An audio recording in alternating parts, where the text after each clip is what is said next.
and welcome to the HR broadcast here on August 16th, 2025. Good to see you. Who the hell is here? DJ Garlic Bread, thank you for the 40 months. The Pun, Avocado Cadavra. Oh my God. That's the most millennial name I've ever seen. That is the most millennial name I've ever seen. Wait, that's incredible. We have a kindred spirit, a true person of class. Hello, something mango. Hello, Vulcan Mag 872. Hey, Truck. Not sure if you remember from last stream, but I accepted the 10-year deal, and I'm headed to Europe next year to get settled before classes to start in University of St. Andrews. So you signed up to work somewhere for 10 years, and they're going to pay for your European school? Aren't European schools free because they don't teach you anything other than how to hate God? It's like, you got a bad deal. You got a bad deal. I think you got screwed. Anyway, congrats. Billy Bats, thank you for the 2 months. Always with the jean jackets. This is not a jean jacket. There's a difference between a denim shirt and a jean jacket. And I think that distinction matters. I think that distinction matters. It is a different thing. You can't just call something else. Okay? And get away with it. Still Gene? Okay, fine. I'm not Big A, does it stand for Big Australia? Does the A in Big A stand for Australia? Is that what you're asking me? Do you think there's any context clue that would help you find a different conclusion? Like, look around, look at the name of the stream, look at my main channel versus my site. Like, do you think there's anything that could substitute for that A other than Australia? At the very least, it should be American, right? Big American, because I'm not Australian. Like, why would it be Austria? It's not Austria. That's not Austria. I'm not big Austrian, okay? That has historical parallels.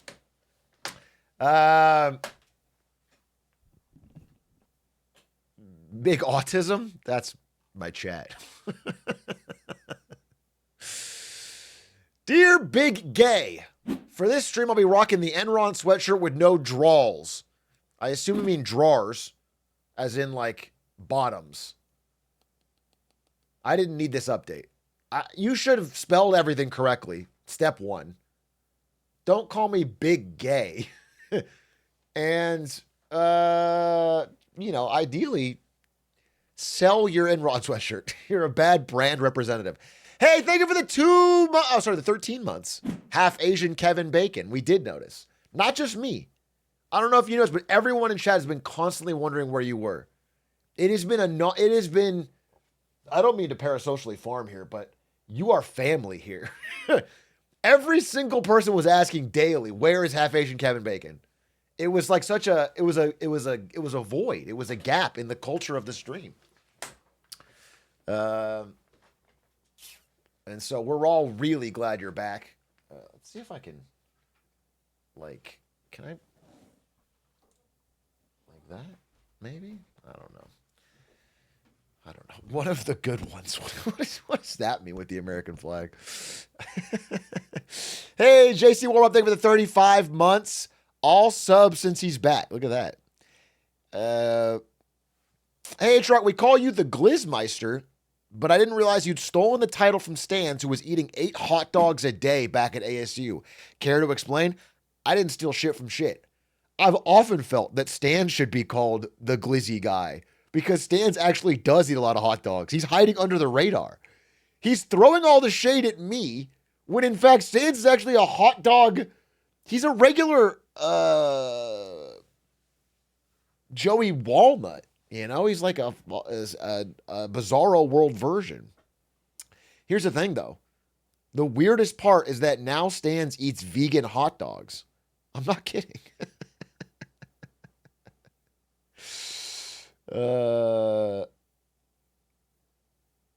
He eats vegan hot dogs. I do think that's ground for deporting. We'll figure it out today. We'll ask about it, but I think that's grounds to deport someone. I think that is too woke. I'm okay with him being like, "Oh, we should treat everyone equally." Fine, I'll let that slide. But when he starts going with vegan hot, like, what's the point of a vegan hot dog? Just if you're gonna eat vegan, eat clean. If you're gonna go all the way to vegan, eat fruits, veggies, and eat a salad, bro. Don't eat a fucking eat tofu. Why the fuck are you eating a vegan? Why do you miss the taste of a hot dog so bad? Hot dog is meat slop for meat enjoyers. Said the man who eat lettuce buns. I will die on the hill that lettuce buns are not for health. They're for taste. And that everyone would enjoy them if they gave them a chance. You have to be dexterous. You have to be able to handle. It's a bigger assignment. The bun makes it easy. The bun is kiddie mode. The bun is like magic in Elden Ring. Okay? You can get through eating the burger because it holds it all together. The lettuce wrap requires some skill, but it tastes better. You get a better reward. I failed my deck save. My lettuce bun fell on the floor. Exactly. That is what you're going to deal with. Is the J-Reg political compass new? No, he's just going to come on stream. He's just going to come on stream. We're going to talk about the political compass. I don't have a big plan for it. I just saw a video of his. I liked it. I sent a DM and he's going to come on stream. It'll be a guest stream. I don't even know how long it'll last. We'll see. We're just going to talk about goofy stuff, goofy politics, I guess. Yeah, Joe Rogan. And I am going to promise Joe Rogan, if Joe Rogan doesn't show up, you guys should be mad. You should carry an angry pall over the entire endeavor. Hey, Big A, longtime follower, but I got to stop watching because my fiance doesn't like your Canada slander. All I said about Canada was that Calgary looks exactly like an American city and the poutine wasn't good. All right? If that's slander, then you guys can't handle the truth. And by the way, I hate to break it to your fiance, but 88% of my viewers, that's a bad number. let's say 89% of my viewers only watch for the Canada slander. That is my entire pipeline. Okay? They come for the Canada slander. So it's like if I get rid of that, the whole system falls apart. You ever heard of the marketing funnel? Marketing funnel. Do you understand? The marketing funnel. This is a classic piece of semi-useless marketing knowledge that you get in school that doesn't really apply in the real world. The awareness and interest that funnels down to actually paying customers is me shitting on Canada.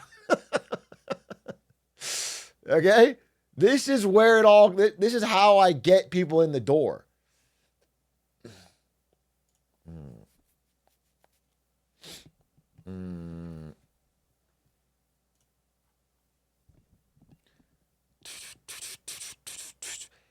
Yo, Big A, I'm trying to catch up on your VODs. Can you chill out on Atrioc August? Thanks, Dot. Well, here's the fucking thing. Nate or not. Nate or Tots. Wait, I'm a little off on schedule here. Wait.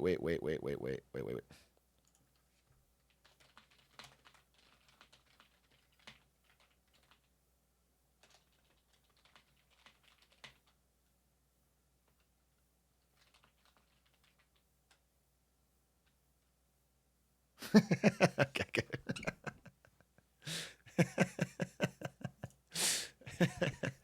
I can't making the guest wait. Well, I mistimed everything as per usual. The VODs are for the streams. No, but here's the thing. You say that, and then everyone else gets mad at me because they're like, Atrioc August, you didn't even stream that much. But I have. I've streamed every day but one every week. 6 days a week. Okay? Hey, Big A, I'm currently pursuing a finance degree in college to become a financial advisor or CPA. I know you have to make your job application AI tailored, but I don't know things I can do related to finance and related to finance. Wait, what do you mean? You don't have to make your job application AI tailored. Do you mean by throw it through ChatGPT, or do you mean add? Also, why are you a possible ban evader?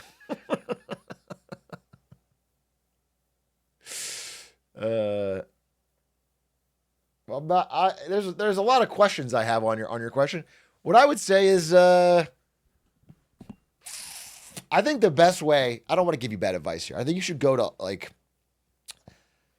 Well, the problem is the place I'd tell you to go would make you depressed and want to kill yourself, which is like the CPA subreddit. Because I've been in there, and man, they just all talk. They talk so depressingly about the or the Big Four subreddit.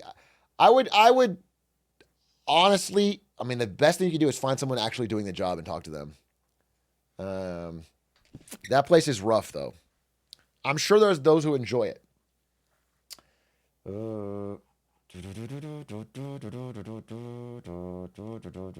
H-Rock, have you ever felt insecure about making money? I personally have gotten a promotion at work and have been feeling insecure about it.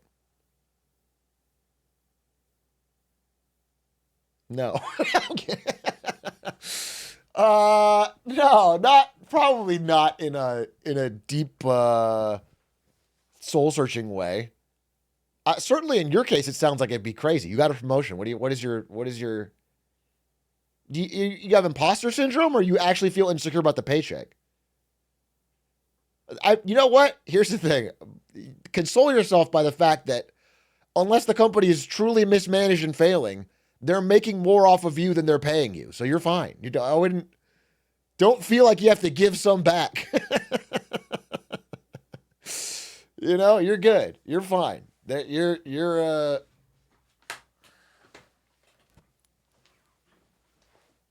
I wouldn't let that. Okay, if I'm trying to like give you the benefit of the doubt here, the one thing that can happen, and this happened in the corporate world, is you get promoted to a job level where it feels weird. Your previous relationships with other coworkers. Like if you become a manager, all of a sudden it's harder to hang out and chill in the same way with your previous coworkers who aren't managers, which is a weird spot that can happen.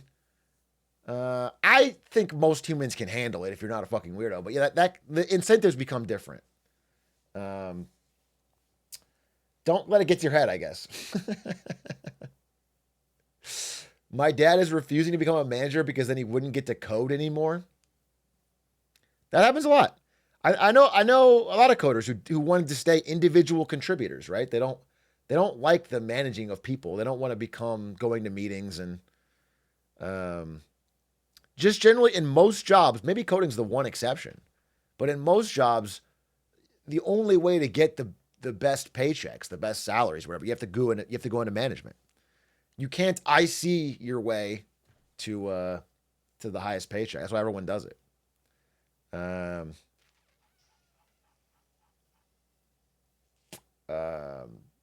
But in engineering, you kind of can, or it can be close. Hey, big guy, I sell steel for a living. Ask me anytime. Hey, it's Shamrock. What's it like selling steel for a living? We all want to know. We're waiting with bated breath.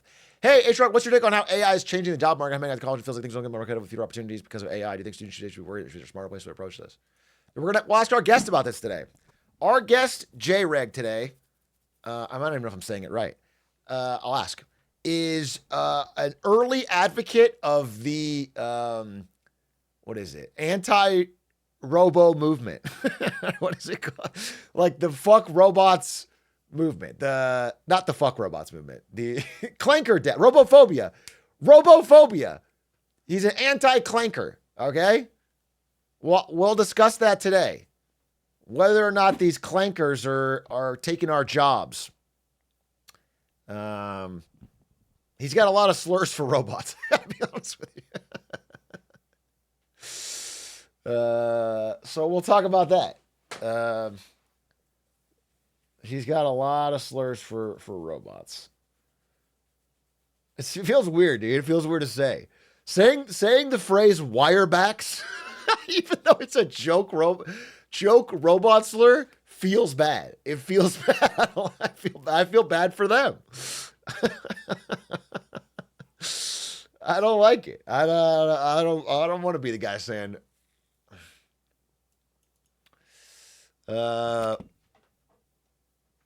leadhead, gray skin, clanker sympathizer, maybe.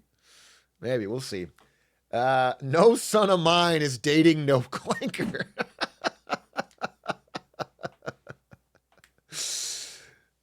When are they going to add to the rainbow flag a stripe of gray for the robots?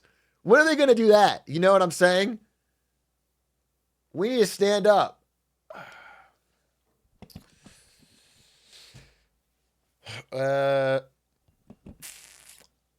My dad kicked me out of the house for dating a tin pot. Why would you say tin? If you were dating one, why would you be using the slurs?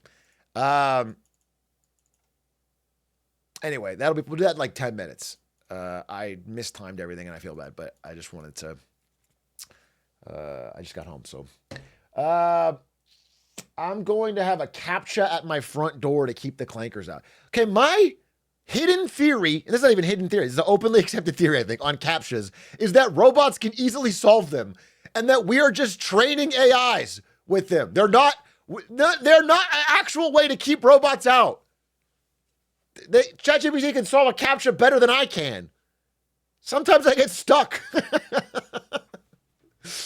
Sometimes I get stuck, dude.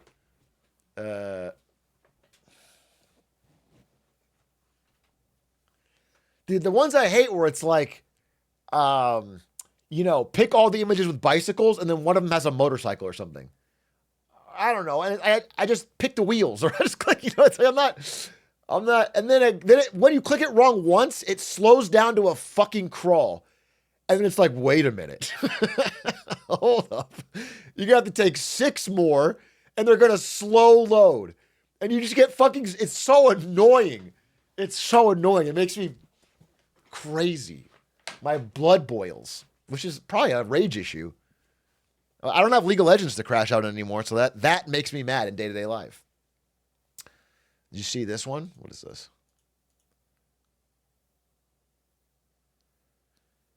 Klarna. Yeah, I saw this. I liked it, actually. Klarna is selling up to $26 billion of buy now, pay later loans to Nelnet. Yeah, I wonder why they're trying to dump all their loans off to someone else. Right before everyone defaults.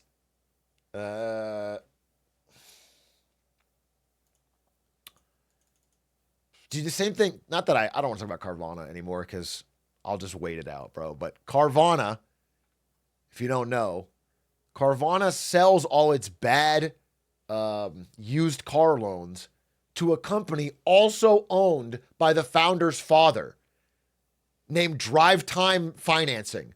And then Drive Time Financing, holds all the bad loans on its books. So it makes Carvana look really good and Drive Time Financing look really bad. But Carvana is great.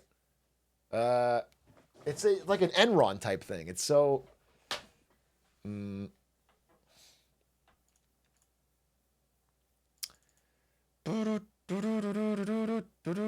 Okay. What else? Oh, let me get something. Let me get this and this and this.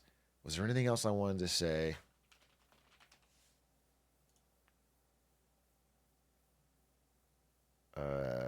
Yeah. Let me get this. Okay.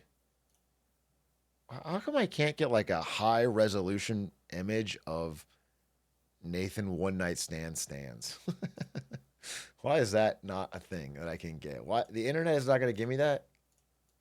Okay. All right. Did you tell us how much you appreciate us already? You think I need to start every stream by telling you how much I appreciate you? How about you do that for me? At no point do you ever tell me how much you appreciate me. Okay? That doesn't happen. It's all one way. We are your boss. It's not really like that. It's like if you went up to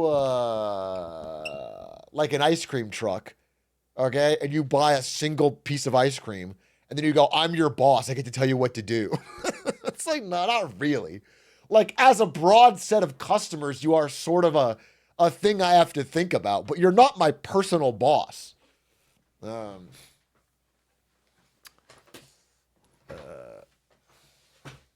Karen caught. Please watch this vid on Blizzard. I would never accept a bad word about Blizzard. They're a perfect company that had no faults. The year is 2020. Blizzard is worse than you thought? What a stupid title. I guarantee it's not. Because I already think it's really bad. I don't need this video. Okay? I already read the book on Blizzard and brought the author on stream. I know how bad it is.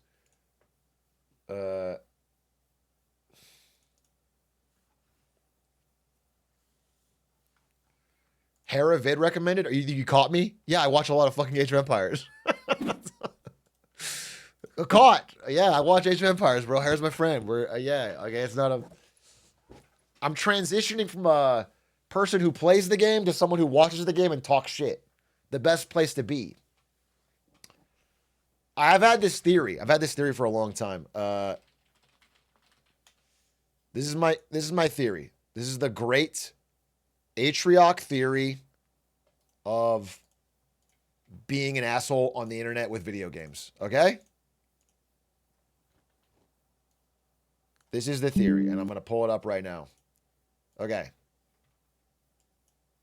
This is a standard ELO distribution for most rated games. This is chess. Most players are around 500 to 600 ELO in chess, okay? By the time you get down to 1200, whatever. So right around, let's say here, 1300, can I draw? 1300 to 2100.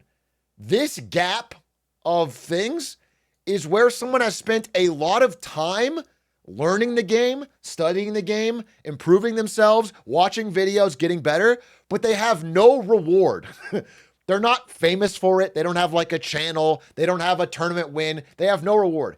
And in this gap, whether it's League of Legends and it's like, you know, high diamond masters, whether it's Valorant and it's like Radiant Ascendant, whether it's chess, this is where the people become the most toxic because they have sunk so much of their life into this game and there is no payoff.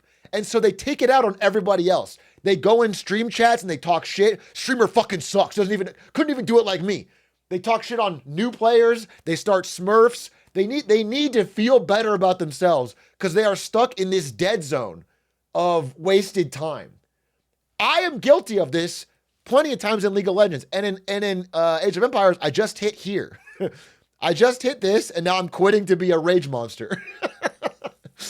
But this is my sincere theory, and I told it to Hera, who is this spot. He's rank 1. You know, he's the best player in the world. And he told me that when he was here, he was the most toxic in anything he'd ever been in his whole life.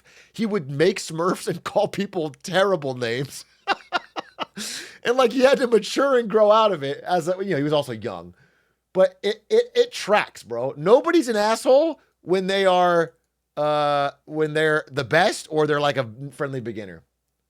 Okay, without further ado, that has nothing to do with my today's context. I want to give a little context here before I go in. So there is a YouTuber named JReg. And again, I might be saying it wrong. I'll find out. JReg. Right here.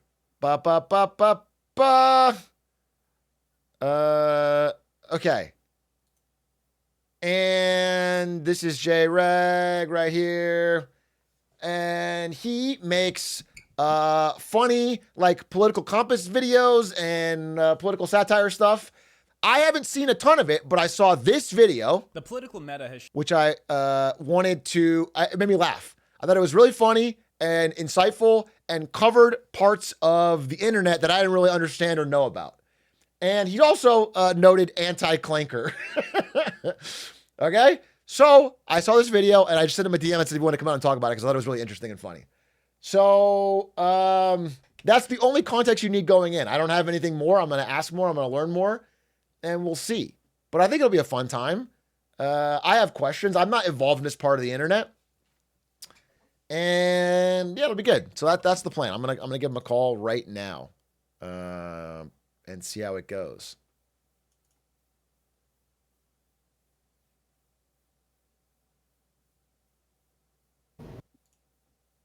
Yo! Hello. Hello. Hey, am I saying your name right with JReg or am I wrong? How do I? Yeah, JREG works. You can do drag, you can do garage, giraffe, urag, like you can do like a yoreg thing. Okay. They're all good. They're all solid. Okay. But JREG is I totally like the fine. Yeah. flexibility.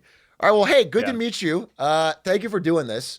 Like I said, I just saw that video of yours. I've seen another one now that I also really liked, but I thought it was hilarious. I thought it was really funny, and I didn't know, or maybe I did in a like a base of my brain kind of way, but about these new internet spheres that are popping up, and it seems like you are super in tune. And I thought it was hilarious, and I wanted to talk to you more about them.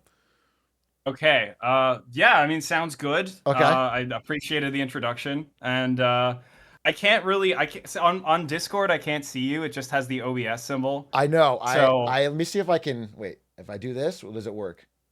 Uh, I feel a little extra autistic because I'm just sort of pretending to know what your facial expressions are. okay, because I'm streaming, it'll only show yourself back to yourself with me in a small cam and the chat. I But can, you know, you I can can make roll that with work. that. Okay. Okay. I can make that work. Yeah. Okay. Cool. That's totally fine. All right, we'll make progress. All right, well, cool. So here, I brought a little. I made a little thing, a PowerPoint, and I'm gonna pull it up, and Okay. you'll be able to see it. I'm a big PowerPoint fan, so Oh, I'm me excited too. to see this. That's why I think I was attracted to your content already because we're two PowerPoint enjoyers. So let's see if this pulls up over here. Okay, maybe it doesn't. Don't you worry, we'll get there. And there it is. Okay. Uh, Okay. So this is it's your. like a jump scare. This Jeez. is. I haven't heard the song yet, but I heard this is from your political compass rap in 2020. I gotta ask. Yes. My first assumption is you've done this for a few years now, and with political stuff, I assume your opinions, or I mean, maybe you don't give your public opinions, but it's constantly changing. Do you look back on old things and cringe at all? No, you know, to be truthful with you, Yeah. that era, it's like I was I guess my first era was an anti-centrist era. Okay. And so the idea was there's these four political extremes.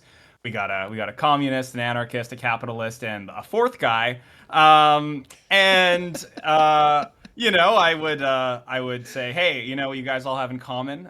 We all don't like the status quo. We don't like the way that things are right now, and it was sort of you know, an effort to push people of different political tribes to find commonalities in a way that's not in a middle ground sort of way, but in a way that's more radical. And you know, I don't focus on that quite as much anymore because my interests have sort of, you know, gone to other places. I mean, it sounds like your Uh, interest lately is hating robots. That is the yeah, big. that's kind of my that's my current fixation. Yeah, hating robots.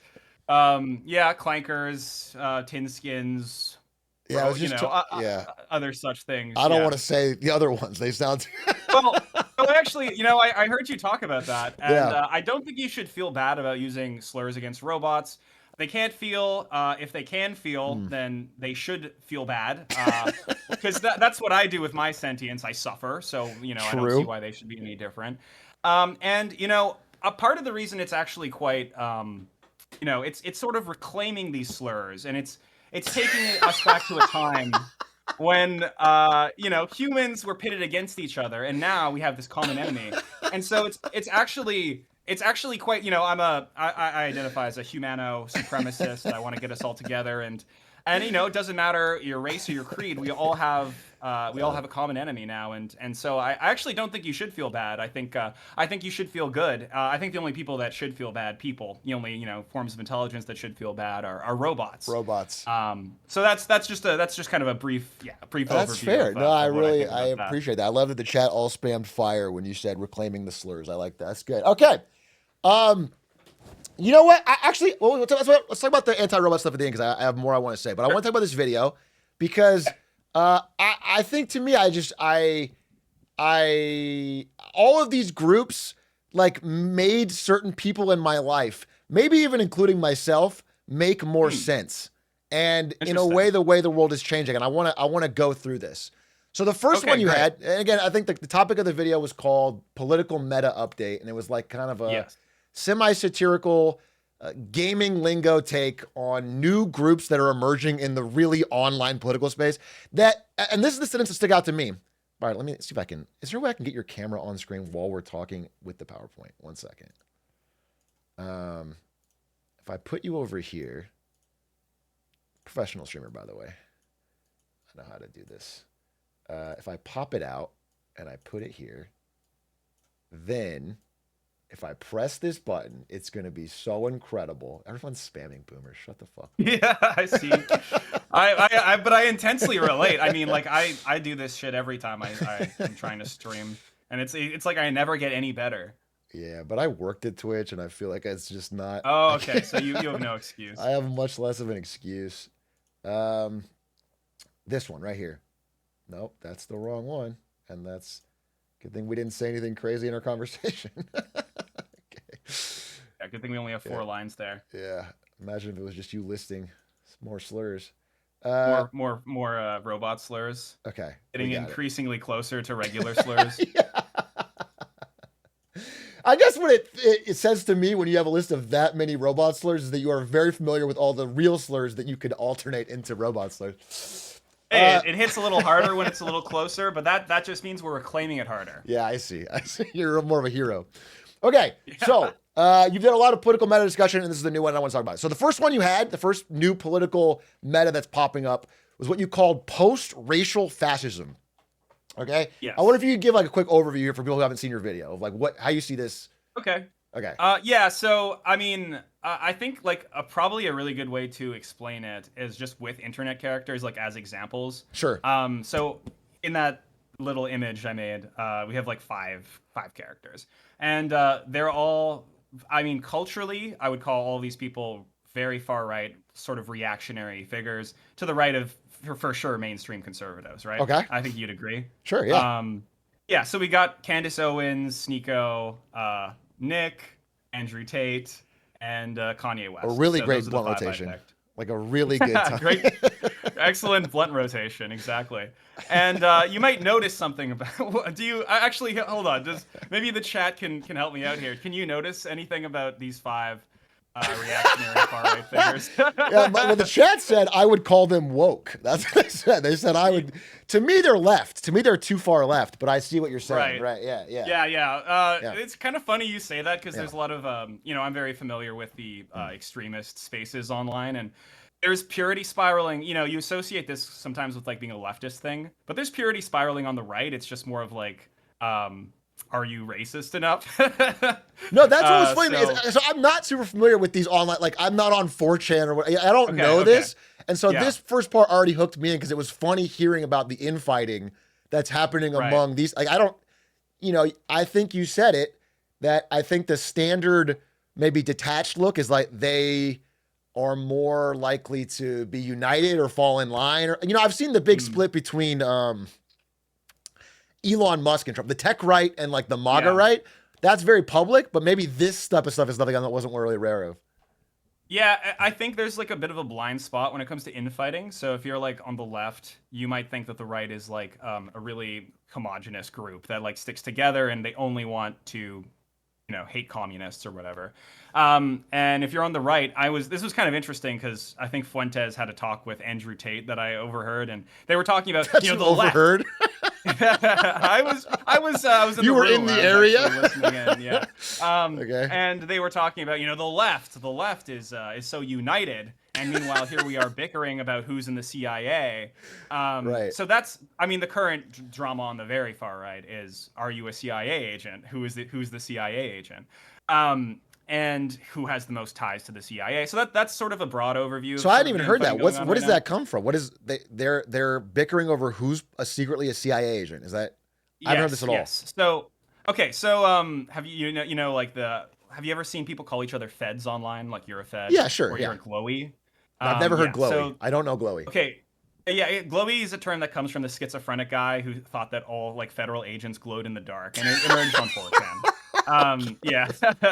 Yeah, his name was Terry Davis, and he built an operating system from scratch, which you might find interesting. Well, that's cool. But yeah, I guess. It was he was very schizo. Anyway, so there's a paranoia on the right that there's like a deep state that's they've been infiltrated. they've been infiltrated, and so Is this currently, QAnon like, type stuff? Is this a variant of that? it's absolutely kind of adjacent to QAnon, but I think a lot of these people would look at QAnon and be like, that's like boomers. Like boomers believe in QAnon, and QAnon's so we believe in old-fashioned now. glowies and feds. Yeah. Okay. Right. All right. Yeah. So Okay. the current drama is like Tucker Carlson and Nick Fuentes. I don't know what you like. Tucker Carlson, I think it's fair to say he's pretty far right. Yeah. Yeah, sure. I mean, Yeah. it's tough to say because he's so mainstream.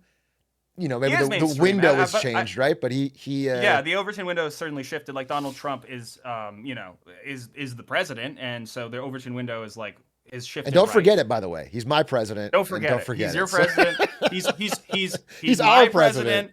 Okay. He's our president. Just kidding. I'm Canadian. I heard the Canada slander. Yeah. Oh so, no! Why is everyone Canadian? Oh, everyone's my- Canadian, and I have a. That's I have a my Canadian conspiracy studio theory, bro. here I where think everyone's. yeah. I I collected all the Canadian YouTubers to this very spot, actually. So. I see. That makes Um, sense. So, okay. The Fed thing is like, yeah, Tucker Carlson, Nick Fuentes, they're beefing. And right-wing infighting is a lot like, leftist infighting is like, did you read enough Marx? Do you have the right opinions on Israel-Palestine? Right-wing infighting is like, you're a Jew, you're a Fed. That's basically it. I mean, They keep it there's simple. probably- You got to respect the simplicity. It's simpler. Leftist infighting is like wall of text. Right-wing much infighting is text. you are Jewish. So that's basically what's going on. Yeah. So the infighting, they're sure there's infighting within every group. But that's just sort of a broad overview of what's going on. But I mean, I can take this back to the sort of observation that I'm making here. Yeah. Which is everyone here, even though they're very far right culturally, and a lot of these people, have negative. I mean, basically everyone here doesn't like Jews. Sure. Which is sort of the hard line for separating yourself from, am I hard right Well, or would am you put like far Aiden right? Ross in this? That's a good question. So I'm not super familiar. I'm not super familiar with the streaming world, to be honest. I'm pleased to make your acquaintance, Sure. actually, and you seem like a very cool guy. But I'm a YouTuber, right? So I'm very familiar with the Oh, YouTube the huge difference. world. Yeah, very different. Yeah, sorry. But maybe you would be better at telling me this. So like, Aiden Ross is Jewish. But he is like sympathetic to someone like Fuentes. Yeah, I want to bring up two clips here that I wanted to just show to you and see if they poke a hole. Because okay, so the general idea of this is it's a group of people, or it's like you're basically saying there's a far right online movement that is more concerned with, consolidating state power on the enemies, consolidating state power on against enemy press outlets. Yes. And less concerned with like racial superiority, like in a way that like the Nazis might have been or whatever. Yes, That's the idea. it's absolutely distinct from the Nazis, I would say. I did put a swastika in the background there, but yeah, thank you. You've ruined my think- monetization for this video. Yeah, sorry about that. But I mean, hey, my video is monetized, so I guess Twitch is a more difficult situation. But yeah, show me. Here's the clip. It's fundamentally different from the Nazis, yeah. Okay, here's the And clip. I can get into like the material conditions as to why that is later, but yeah. Okay, let's see if I can find it.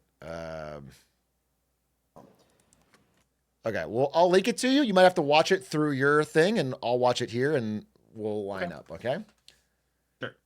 So how could this guy be any form of fascist? And I want you to watch this clip. Okay? I'm playing it 3, now. 2, 1, go.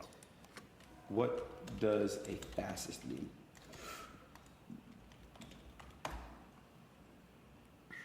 It means you are a far right authorization ultra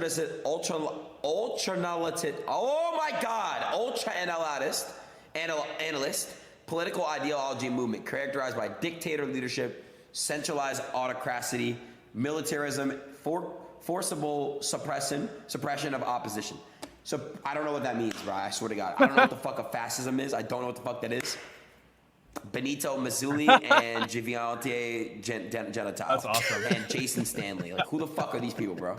Never heard of my fucking life. What is an example of a fascist? That's awesome. So- That's awesome. Okay. Is Yeah, that does that I- just that- blow, that just that blow brings a a lot hole of in your thoughts to theory? mind. Do you know what I'm saying? Is that Okay, wait, hold on, okay? relax. First Okay. of all, I don't know. I'm just you'll wondering. notice Aiden Ross is not on that thumbnail. Okay, I all also right. didn't mention Aiden Ross in that YouTube video. I Okay. don't know Aiden Ross well enough to make any sorts of judgments about Aiden Ross, and I am also very careful about using the F word, so to speak, because I'm not the kind of person that's going to call like a moderate conservative a fascist. I'm not going to call a libertarian a fascist. I'm not going to call I'm not going to unless you are a fascist, I'm not going to call you a fascist. I don't know enough about Aiden Ross to call him a fascist. I also don't think, though, and this is kind of an important point, you need to know what fascism is in order to be an appropriate target to call a fascist. And Speak to that. What do you mean? What do you mean? Ideology is like to an extent something you believe and something you say. But the other half of it is like Oh, I'm sorry. practice. It's like what you I do. misunderstood what you're saying. You're saying they don't need to know what it means. I was saying, I Yeah. thought you were saying I don't need to know what it means to call Oh, someone. no. I mean, for the purposes of this conversation, Yeah, you like, need to know what it explaining means to fascism call is someone that. probably Okay, gonna be I see. Yeah, helpful. yeah. Okay. It's just it's a really loaded term that polarizes Yeah, of course. people, and so I use it very carefully. And I am a political scientist of a sort, and I think like the words do have meaning, and it's very important to use the right words. I agree. Um, I thought that's why. Oh, again, one of the reasons I like this video is I thought you made that caveat, which is that you don't throw it around all the time, and that it is kind of earned in this case. But it has this weird quirk, at least from the way we understand it generally, that it's somewhat post-racial. One more clip. I mean, you've disavowed Aiden Ross, so my clips are now no longer hitting. I thought he was part of this for some reason, but I had one more clip. I didn't disavow Aiden Ross. I literally No, I don't mean know you enough disavowed about him this dude. from this. He's not part of this. I don't even think I'm not even gonna say he's not a fascist. I'm just saying I don't know. I mean, do you wait? Hold on. Can I ask you a question? You can ask me as many questions as you want. Do you think what do you like? Do you think he's a fascist, or do you think he's like adjacent to fascists? Oh no, I don't know Aiden Ross either. Okay, I have two clips here. What I think is how this connected with my understanding of the world is that there is a group of like very online streaming content, YouTube related people who I don't think who would all call themselves vehemently anti-racist. They would say they're not, racism is not a part of their philosophy in any way, but are deeply right-wing. Right. And I could see that bubbling up. Right. And I would assume that Andrew Tate is, sorry, not Andrew Tate, Aiden Ross is part of that. That would be my guess. And he's just the biggest. I think of him because I am less in the weeds. Like I've never seen any content from Nick Fuentes. I've never heard him speak. I don't know what he talks like, but I have seen when he's president. He's breached containment in the next like 6 months. You'll be hearing a lot about him. Okay. He's breached containment is the way I put it. But Yes. I just, the idea that this is truly post-racial in any way, I wanted to put one more clip up to get your thoughts on it. And we'll go through all four of your things, all the different ones. So here's the next clip. Yeah. Again, unfortunately, also from Aiden Ross, but I was looping him in because I think he would find common ground with like a Sneeko or part of this group, right? Okay. Yeah, sure. And here's the clip, and it is recent. Here we go. And I just want you to tell me if this feels post-racial. This is from Livestream Fail a few days ago, talking about his community, okay? Because Kai was saying he doesn't want to go on Aiden's stream because he might be insulted by the chat. Okay? 3, 2, 1. Cool. Count me down. Yeah, All right, 3, 2, 1, go. This month I said, bro, if you ever need something, I got your back online. I said, respectfully, Oh, no. in real life, I got you, bro. But when it comes to this content shit, I'm not in the mental state to be in front of your niggas. As soon as a nigga of color hop onto the stream, it's straight watermelon and gorillas, nigga. I'll watch. I just wish he didn't say that, though. I really wish he didn't say that as soon as there's somebody with color on your stream. We don't have to make this about race at all. We don't have to make this about race at all. Like, there's no reason to do that at all. I get what he's saying. Like, when there's somebody with color on their stream, they spam monkey and watermelons and stuff. When there's a Jew on stream, they'll spam the craziest shit in my chat. When there's a Mexican on stream, they'll spam shit in my chat. When there's a Chinese person on stream, they'll spam shit in my chat.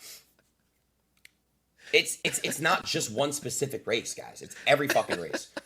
Kick is like the fucking Adult Swim. I mean, I think that's a very good clip to show. Actually. Yeah, right. I think it sort of embodies what you're saying, but I think it also kind of undercuts the reality of it.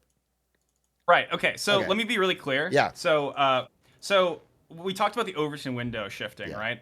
When we're talking about post-racial fascism, we're sort of talking about a middle ground between, say, where Trump is, and then where like a racial fascism is. And you can imagine Trump sort of pulled the Overton window into the right.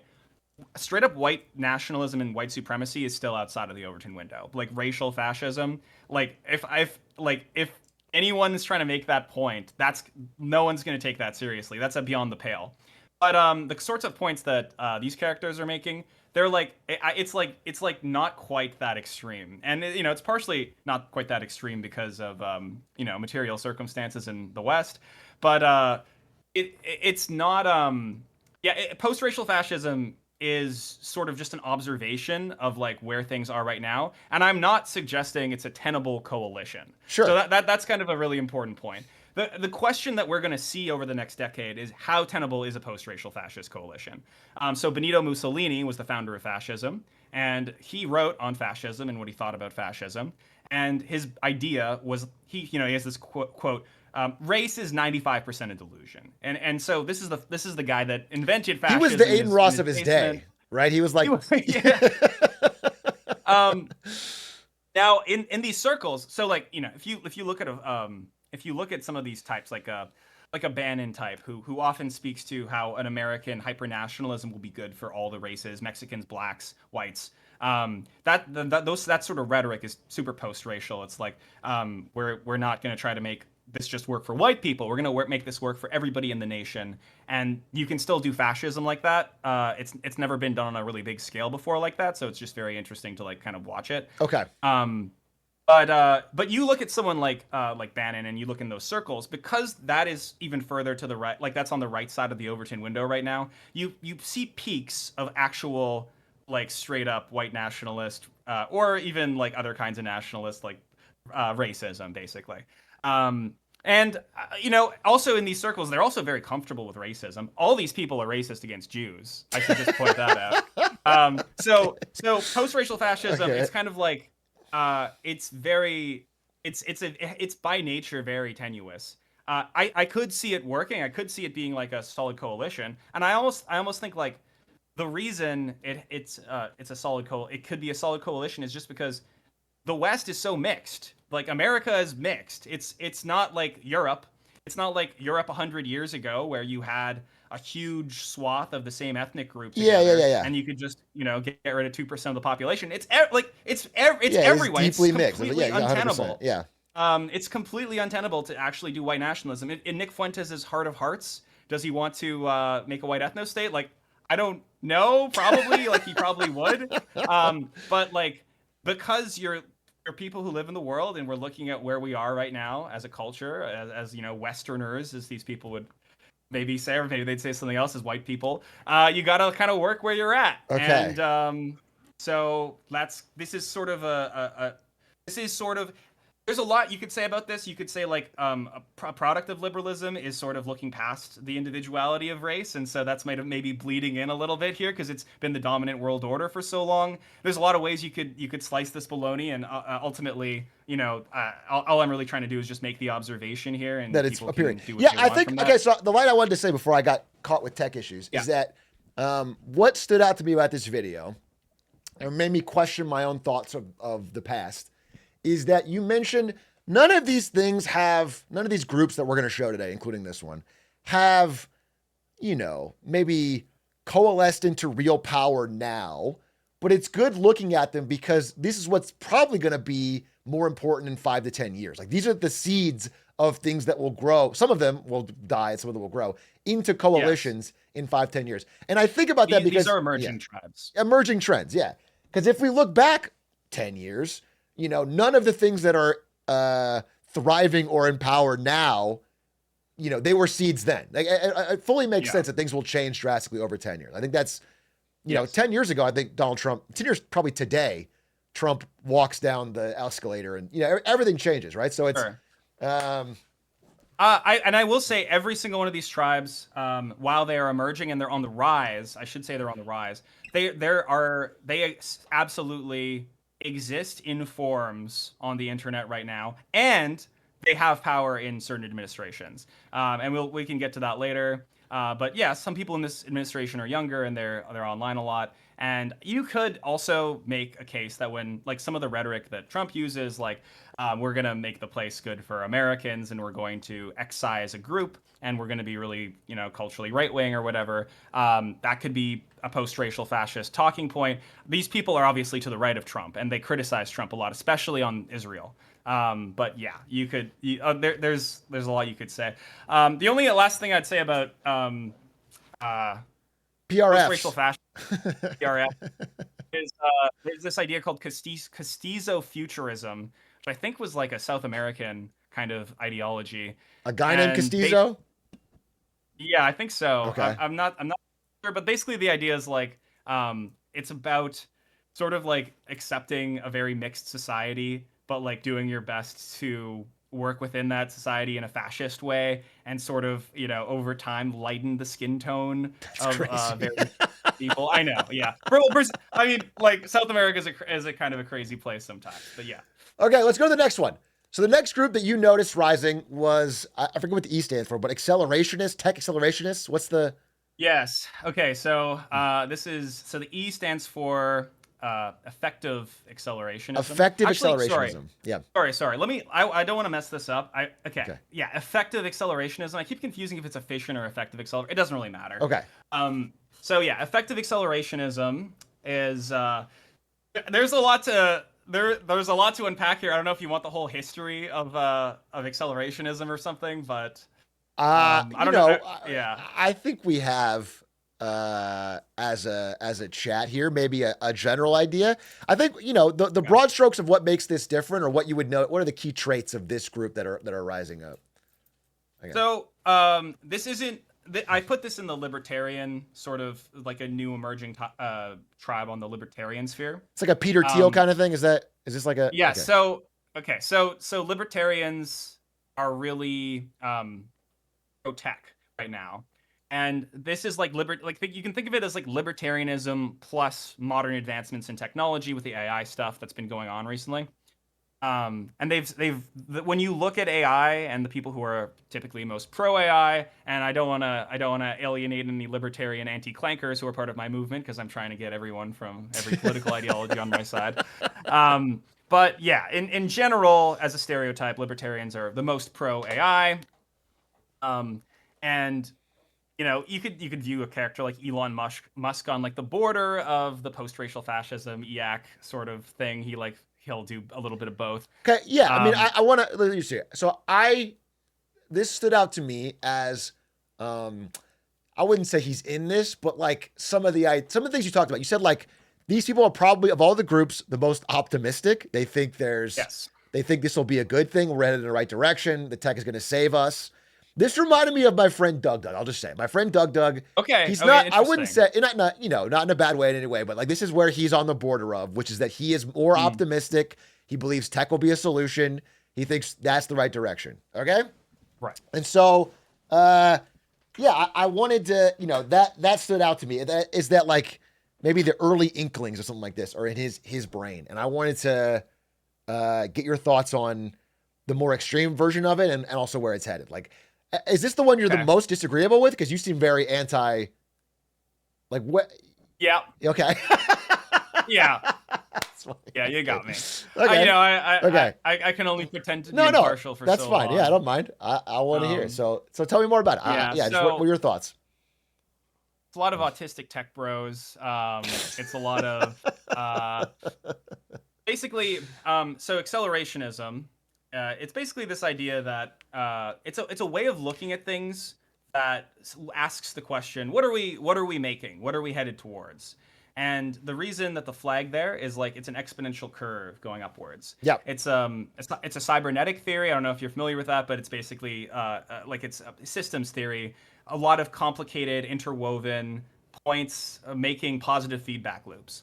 And the idea is tech is one of these positive feedback loops, and it's going to go faster and faster and faster and faster. And then you have a lot of variants of accelerationism that kind of speculate as to what that's going to look like. So you've got a left-wing accelerationist might think the tech is going to solve all of our problems and sort of create, like, maybe give us all UBI, and we kind of sort of live in like a paradise, and the robots take care of everything we don't want to do. And it sounds good, yeah. And like, I would just, you'd spend your time, maybe you'd spend your money on just human connections and like doing stuff that like benefits you, and we would all like, no one would really have to work anymore, and it all sounds good. It's also seen as the most, by accelerationists, kind of the most ridiculous, unlikely, insane possible way of looking at things. So in the tech world, a much more popular ideology is what you call right accelerationism. And that is, these ideologies were created about 20 years ago, and they sort of developed over this amount of time. But right accelerationism is, we are building a higher form of intelligence that will one day replace us. And the flesh is weak, and so we as a species are basically just the bootloaders for a higher force insane. that is emerging. Yeah, and so this is something that I studied, and it sort of informs my anti-clanker ideology a little bit. But yeah, so those are sort of the two main groups. And then recently, last 4 years or so, out of this forum called Less Wrong, which is like this very like autistic techie community, where effective altruism comes from. I don't know if you're familiar with that. Yeah. It's Sam Bankman-Fried. Yeah, I know was SBF. like He's my proponent of goat. that. Yeah. Okay, cool. So, before, I guess after the Sam Bankman-Fried thing, everyone was like, damn, I do not like these effective Yeah, he altruism really guys. hurt the brand. And so this kind of emerged a little bit after that. I don't know if there was a huge connection, but it was created by this guy, Beth Bezos. And I don't know if he actually created it. There was like a couple of people. Apparently, one of them was watching my videos while they were creating it, and they So were, like, you're talking at about, fault like, for the thing you hate the most. I might be responsible a little bit. They were talking about the interplay of like autism and schizophrenia, and how it has to be a meta-ironic ideology. So it basically needs to it's like serious, but it's also a little comedic. And they were trying to basically, they use this term hyperstition, which is a phrase in accelerationist circles, where if everyone believes something enough, if everyone believes we're gonna create this technology that's going to take us to the next level, then it'll happen. And so my problem with this ideology, and why I'm against it, is because it's basically just right accelerationism. And this is like an older ideology, but it's like an outgrowth of right accelerationism. If you ask an effective accelerationist what humans are going to look like in this future that they're imagining, they don't have a good answer. And because they don't have a good answer, you sort of have to assume what they're talking about isn't a human. Right. It's going to be really, really good for a lot of robots. It's going to be really, really good for maybe your intelligence uploaded onto a computer. Okay. And that's the extreme variant. And I think on a more moderate variant, like maybe what Doug believes, it's just kind of like, if he falls into this camp, I would probably give him the benefit of the doubt and say he thinks it's going to solve a lot of problems, reverse climate change, that's make what us he all thinks. live longer. Yeah, so I guess this is sort of like a leftist critique probably, but like I guess the critique is, without the fundamental systems that technology exists in being changed at all, there's no reason to assume that technology is going to be good for us. You could make some sort of market, sort of trickle down argument about like things, like the technology gets invented and then everyone becomes immortal.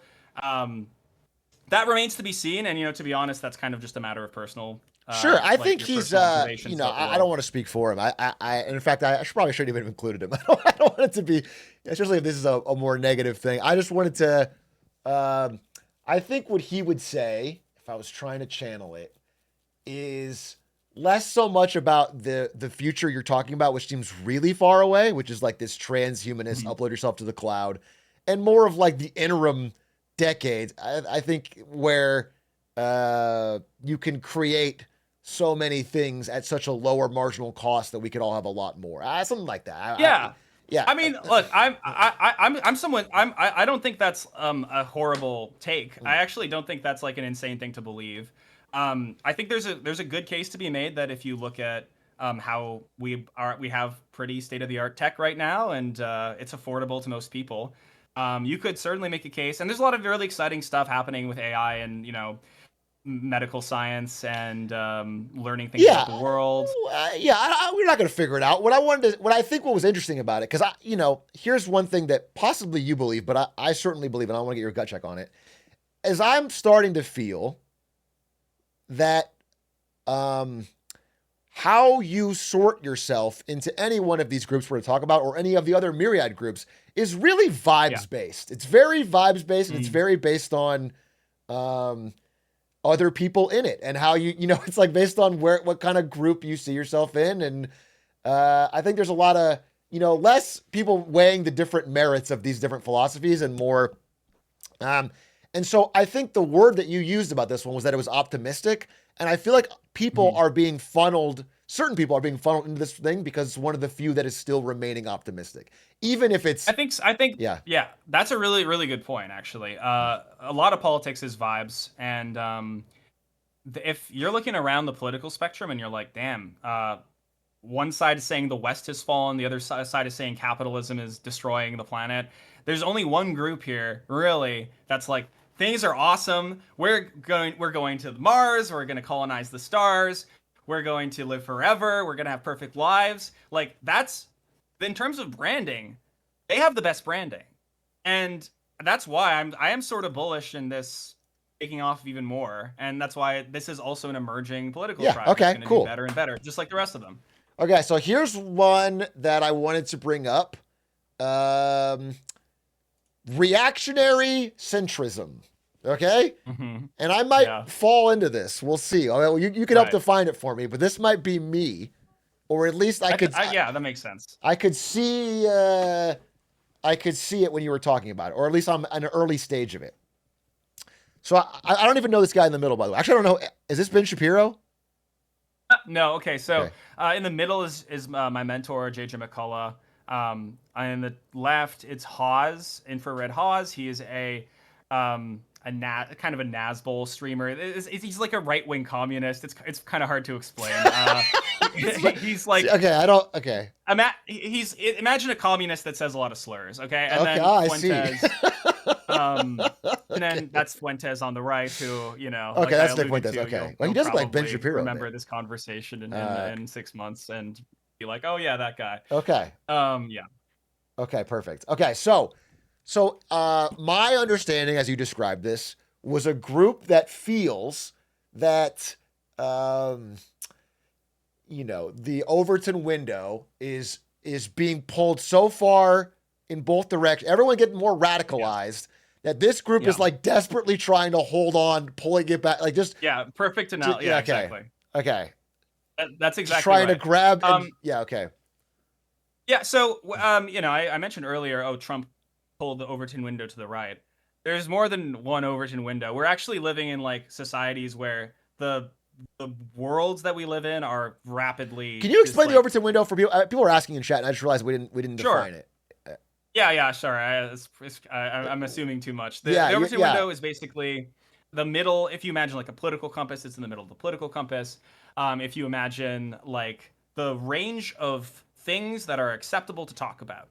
So 20 years ago, being I just told you there's a communist that says slurs. Mm-hmm. Both being a communist and saying slurs was outside of the Overton window 20 years ago. Okay, that wasn't happening. I wouldn't be on a talk show talking about an Nazbol. Someone said like, I don't know how to draw it, but like maybe, it's like this window of things you're allowed to say, if this is like left to right, and like maybe this right here would be maybe gay marriage for a while, and then the line moved over here and you could say it, or something like that. It's like things that if it's not in the window, it's considered like out in poor taste to even bring it up or talk about it. Right. But it feels to me, as part of this reactionary centrism, like there is no Overton window. The internet has kind of blown the whole idea of an Overton window out. And you can say whatever you want and you'll find an audience. Like the idea that there's like a publicly acceptable list of things you can say doesn't even matter anymore. In fact, saying things in the middle is almost boring because you don't get an audience. There's no audience for that. Correct. The incentive structure of the internet and just the way that the internet works, where ideas go from brain to brain very quickly, no friction, that is a great place for extremism. And that's why I talked about extremism on my channel as an internet person, as someone who is like, spends a lot of time on the internet, and someone who at the time believed the internet would play a big role in shaping how these ideologies emerged. And, the stuff I was talking about 6 years ago is basically happening currently. Sure.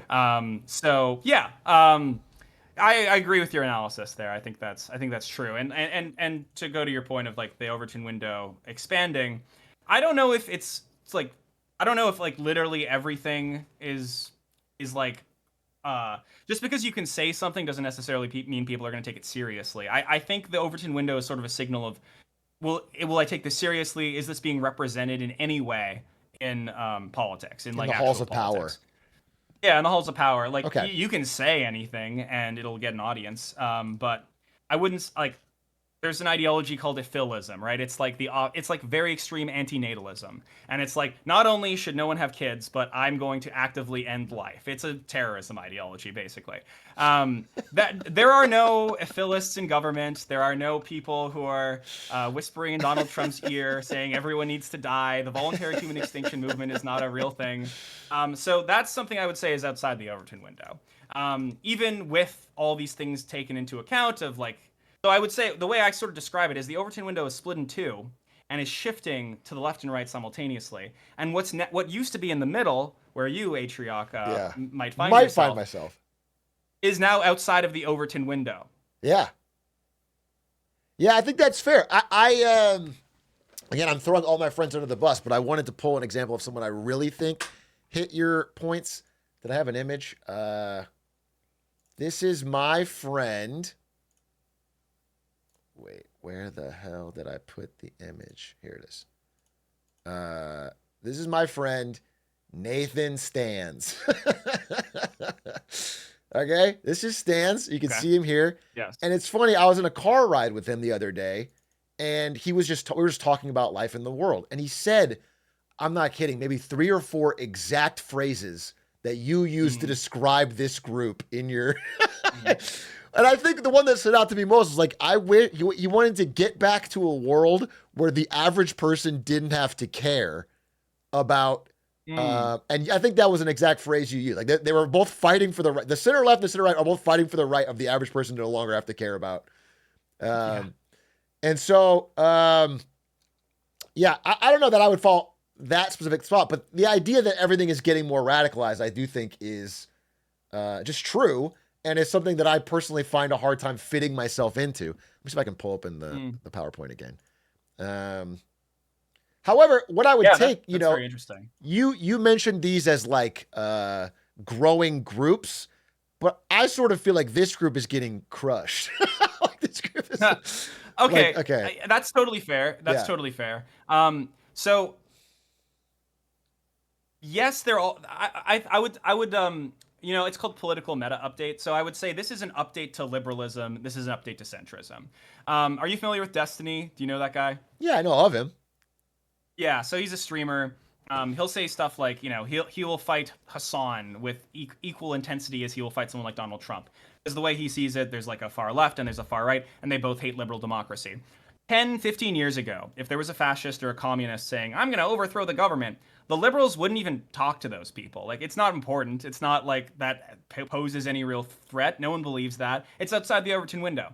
Now, because the Overton window has sort of drifted to the left and the right, they have to engage with this, and they have to be like, oh shit, there's a lot of like threats to liberalism right now. We're surrounded by enemies on the left and the right, and we have no choice but to sort of react to the extremism that we're seeing in order to create a world where we can kind of go back to normal or whatever. And so it's a lot more conscious. Like before, you'd be like, shut up, that's just the way things are. Now you have to justify why things are the way they are. And actually, I would probably argue that that is a good thing. Like, we shouldn't just take for granted it doesn't seem bad. all the ways. Yeah, I mean, we shouldn't take for granted that all the ways that we've been doing things before are the ways that we should still be doing things. We can't just like wave our hands away and be like, no, there's actually no problems right now, because there's all kinds of Oh, problems. and they're Like, getting and the worse. left and the I right, agree. Yeah. they're getting worse, and the left and the right are both pointing to very real problems that people are having. And so I think this has been a good development for liberals and centrists. I think that like having to explain the way why the way things are the way they are. Like I think a lot of the reason extremism thrives is because no one explained to them why we do things, and so it just seems like this completely like insane. Like, what are we doing? Arbitrary. Like this guy, yeah, it feels very arbitrary. So yeah, and I think that this is a good development in my opinion, because even if liberal centrism survives the next 15 years, even if we are still a mostly middle class consumer based society, I think that because there's these threats to liberalism, almost like a virus or something, it's going to have to fight it off, and like the liberalism of 15 years from now is going to have to be different because something has to change. And it doesn't have to necessarily be a big extreme uprising where a bunch of people die, but it might be like, hey, I don't know, like we do a UBI, we do land value tax. There's lots of like radical centrist ideas that might have to emerge. Yeah, Maybe that's we make taxes easier, like yeah. Okay, then I am in this group. Like pretty Yeah. much exactly. Yeah, that's how I see it. So, but I just think maybe it's a little hopeful. Maybe I'm being the doomer here, but I find that to be, I think when trend lines start moving in a direction, it's hard to stop it without a bigger event. So we'll see. But I think that's a fair point, and I think the way you pointed this out was pretty. This one made me laugh because I found it to be true. It's like 10, 20 years ago, the most bitter enemy of the center right was the center left, or the center left, and vice versa. And now they they're they like, have this to guy sucks. they have to like handshake on 90% of things because they're fighting the larger polarization around them. Like, someone would be, compared to a Donald Trump, most people would take a Mitt Romney in this group. They would be like, but Yes. before they would have bitterly fought Mitt Romney to death. The idea is Exactly. yeah. Okay. Yeah, that's a good way to put it. Yeah. I guess the only thing else I'd say on that is like, the example I use is my mentor, J.J. McCullough, is a conservative. He is a center-right Canadian conservative, and when he talks, What are to they somebody, conservative about like, in who's Canada? What is? Oh, like just like less taxes and liberals are bad. But it's very, like the Liberal Party and the Conservative Party historically have been very, very close to each other ideologically, right? So it's Okay. like, it's not a big deal. But like, yes, he's center right and he votes conservative, and he talks to Destiny, who's center left, more of like a social democrat type, and they like agree on everything because they're not threats to each other anymore. The threats are the edges now. And so that's kind of the example I would sort of use to illustrate that. Yeah, like Mitt Romney and Obama have a lot more in common with each other than, AOC and Fuentes. So Right. I don't know. Yeah, it makes sense. Okay. That tracks. By the way, I don't know if you know this. Maybe you're, I guess I would be worried for your content in the future because every one of these political problems is being hashed out and figured out in my chat right now. The Socrateses of the world have debated everything and I think figured it out. They've all put it together, and they're huge paragraph length typing that no one else cares to read. Never stop thinking and talking about politics. The more you do, the more it feeds me. They've really truly solved it. Okay, here is the next one. The next group that you brought up was called the Balkanized Left. A reference to the Balkan states, which are all fractured and have a ton of infighting. So you've put different content creators' faces on missiles and jets and countries, and they are all just trying to kill each other. And I would love to hear more about this. How is this group doing right now, or what's their growth? Yeah, so leftist infighting is nothing new. It's kind of like a meme. Sure. The characters I have on here, I'm sure you're familiar with Hassan and H3H3. What's going on with them? Yeah. Oh, I mean, my understanding is that there's a big holy war between Destiny, Hassan, and H3H3. That is my understanding. Okay. Look, I don't know anything about Israel Palestine. I get all my information about that through Hassan H3 drama. There's like there's Hassan Moss and H3 Israel or something. I don't really know. I don't keep up with Perfect. geopolitics. No, okay? yeah, it's I only not, keep not up with nearly as e-drama. fun. Okay, so that's actually my understanding of this group. I don't even remember exactly what you said in the video, but my understanding of this group is it's a bunch of people who really care about streamer drama and are using geopolitics as a lens to constantly engage in that.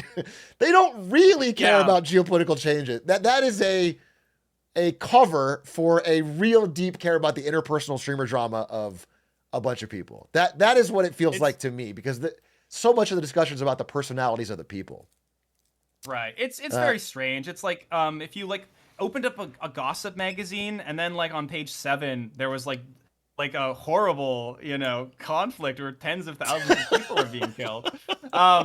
Yeah, and it's like, this is content. Why is this? But like, and they're aware of this, and also on the more principled left, you'll have a lot of people who are like, I am using the drama slop content to inform people about Palestine, right? Like that's kind of the way that they do things. This thumbnail here is a little bit misleading, honestly, because Destiny and H3 are what I would call center left. Vosh is like libertarian, very far libertarian left, like a libertarian socialist who would be on the green quadrant. Hassan is like arguably approaching the red, the authoritarian left. He's a much more of a what you would call a tanky than the rest of these guys. So they all have very fundamental ideological disagreements between them. But I just sort of use this to illustrate like all of these people would just define themselves as some sort of leftist or liberal. And H3's case, probably now, he probably would mostly just call himself like a liberal or a social democrat or something. And these people all hate each other. Every single one of these people hate each other. No, you can draw no positive line between any of these people. And part of this, I think, is because like when you're, being a political streamer, like man, that seems like it's real brain rot and really. Oh yeah, the worst, probably the worst people in the world. If you talk about politics on stream, you are, I would say, scum. That's what I would say. I've met a lot of political streamers. I've met a lot of these people. And yeah, it's like it rots your brain, and it sort of makes you really defensive and really aggressive.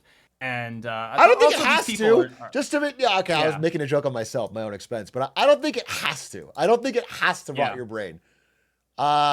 Maybe political streaming. Maybe I'm. I do some political streaming. Is what I'm saying. I and my brain is rotted. So I guess your correlation is very strong.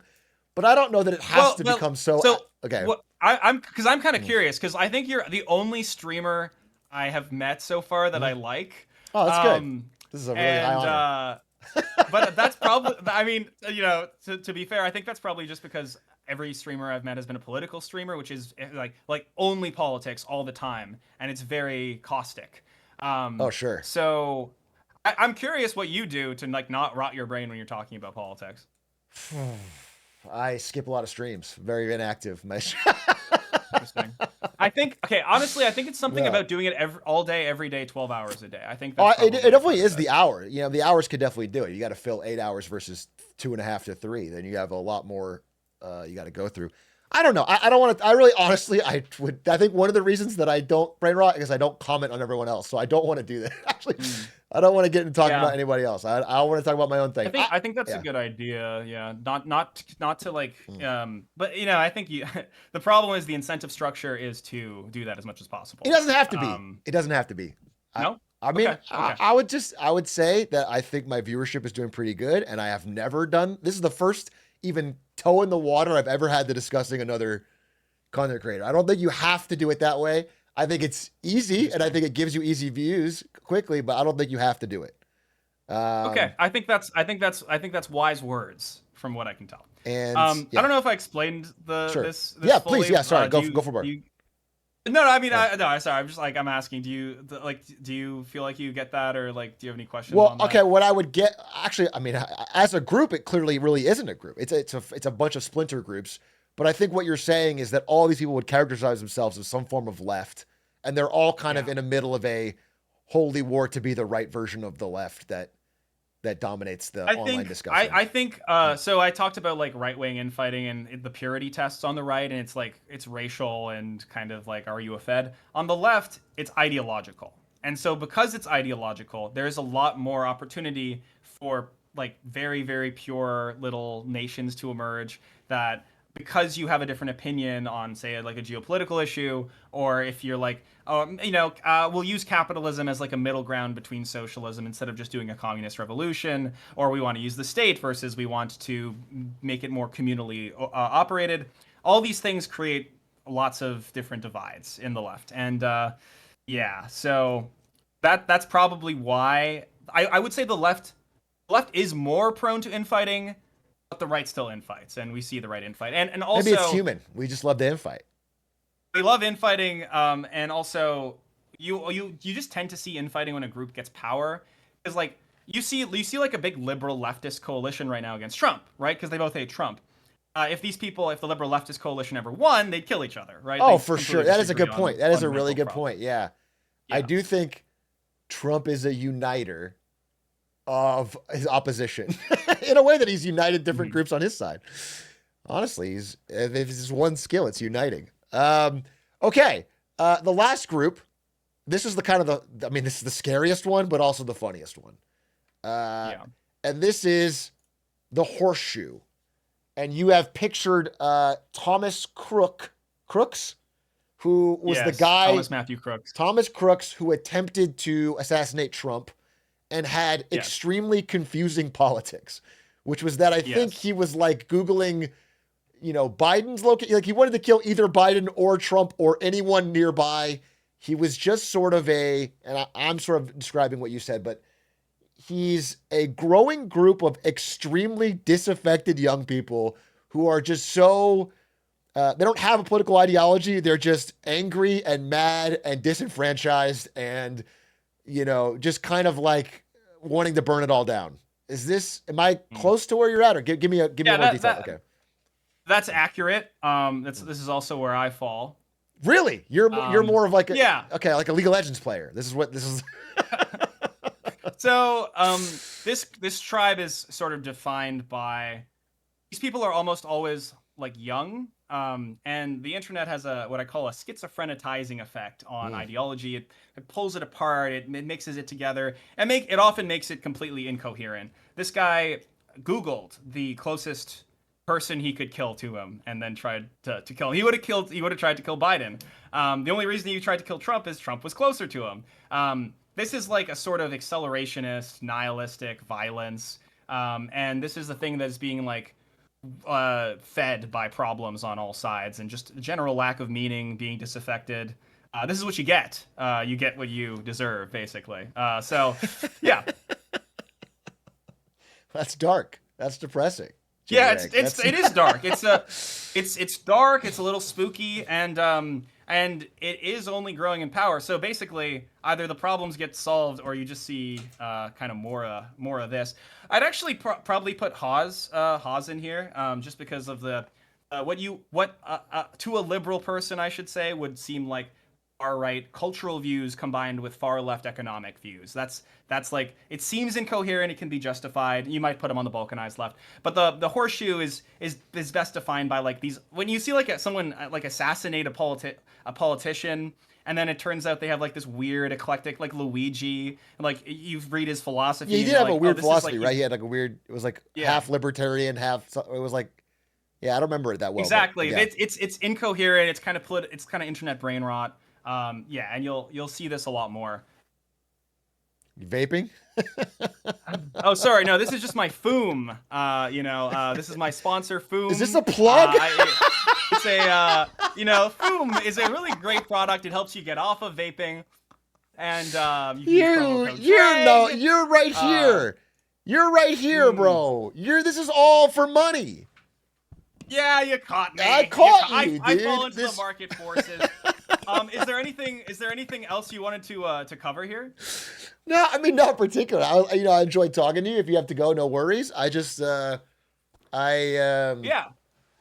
thought it was fun. I appreciate you explaining these to people. I think there is. Yeah, I really enjoyed being on here and getting to yap about my fixation. So thank you for having me on. Oh, no worries. And I'd love to have you on sometime again to talk about the anti-robot movement, because I think Oh, that's please. Yeah, I would love to do this super anytime. interesting. Yeah. And what I will say is, you know, if you guys don't know, this is my plug for you, also for your channel. Check out JReg's channel. But you made a video. I hope I can find it. Like early. Yeah, here it is. Here it is. Let me begin this video by saying This is you. Look at you, the cute young man. Look at this. 2 whole years ago. Yeah, that was prescient. Preemptively coming out as a robophobe 2 years ago. This is before ChatGPT. Way out of the discussion window. No one was talking about it. You made this video, and I would say that is prescient. Like, there is something just as a call for the movement, because I can easily see that the jokes of today will become a real movement of tomorrow. People will be angry and mad about AI and robots infiltrating more of their lives, and you called it really early as a movement. And I think it'll be a fun discussion. We don't have to do it today because obviously you have to go. But that's been sort of a theme of my channel for kind of a long time.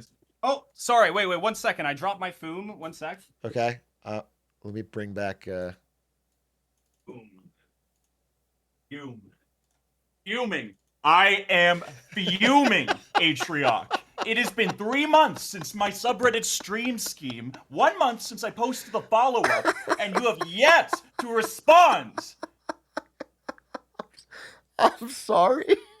I'm sorry. I am sorry. I am sorry. What an incredible transition, though, I gotta say. I am blown away. This is all it took. Welcome to the stream. Wait, what did I miss? I'm so sorry. I really would have to. I listen. I'm bad at all this stuff.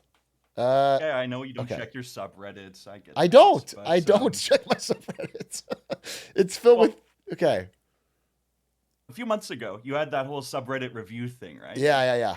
And so, as one does, I thought, wow, some guerrilla marketing attempts, opportunity. You here. uploaded Spoon So Trioc. No, I wish. That is an iconic meme.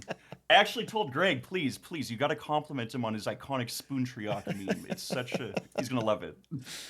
Is that a crack pipe you're holding? It's an oil burner, okay? My mom, when she asked about it, I told her, no, Mom, it's marketing, it's engagement. What kind of den of political sin are you guys living? Do you guys live together? No, I actually live in an abandoned factory about 3 kilometers from here. I've opened up a weird portal to Canadian politics that I've... What, politics? No. I'm a former private equity guy. I see. Okay. I do business, finance, Okay, well then you're much more my speed. Much more my speed. Yeah, right on. Honestly, yeah, J-Reg was talking my ear off about Nick Fuentes stuff I don't understand. I want to talk about private equity. Yeah, I mean, anytime. I don't want to interrupt your stream tonight if you guys. No, if you could just link me the video, I will watch it, and then I will catch up on what's going on. Oh yeah, no, okay. Yeah, I mean, like, if you go on your subreddit, there's Atrioc will pay for this transgression 2 weeks ago. That gives you enough context. Gives me no context. Makes me scared. Yeah, you should be. Okay. Well, yes, I will do that. Thank you.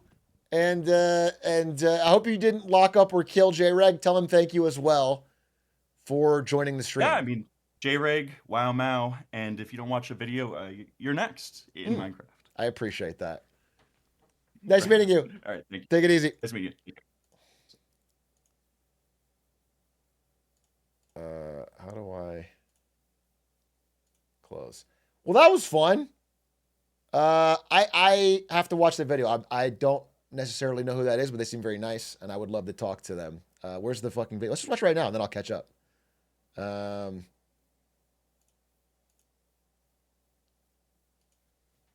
Plague the political compass test.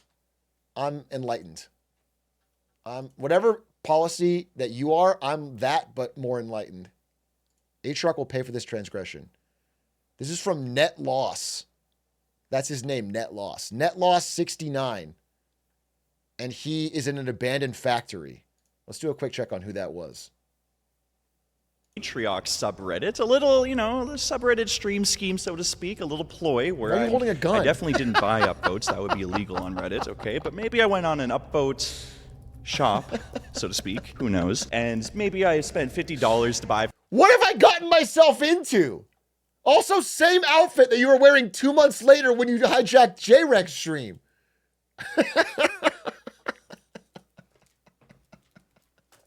What's happening? What's happening? You have like a 500 upvotes, just enough to guarantee I'd be in his weekly stream. And yet, when Atriarch went and recorded it, he saw it, he acknowledged it. The next Atriarch. Haven't heard him say Glizzy yet, but this NetLoss guy seems pretty Atriarch coded. His name is definitely not NetLoss. But there was no video to follow. In fact, he stopped doing that week. So it was all for nothing. I spent $50 for nothing. But he said, okay, I'm going to watch some NetLoss videos on stream. We'll look into it. And then this Sunday, okay, I'm watching. Hey, dude, I sit in my room, I talk about it. Wait, this was your video? Wall Street is buying YouTubers? Oh, that was a great video. Wait, am I crazy? Let me check. Wall Street is buying YouTubers. There was a video that I wanted to watch because of... No, that was from Micro. If you spend long enough on... That wasn't from you. What are you taking? You didn't make that video. I was like, that's a great video. I don't have 800 writers or staff or cameramen or office space. You know, you get the same or you get less. The chance of me going broke off it or up is so small because my costs are so low. I just keep them so crazy low. My hair not getting pretty up there. This is 4 years ago, so it's worse now. I have a video perfectly on this subject. Atriarch, you said you watched my shit. Okay. Maybe we'll check it out on Get Saturday. You promised! I didn't say that. You just wrote it on screen. I didn't say it. I didn't promise shit. Okay? I'm gonna hold you to that, okay? You don't can't. want You're to go in back on your word Canada. with What you don't understand is you're in Canada. The gun doesn't scare me. I'm gonna get banned holding this on stream. me, okay?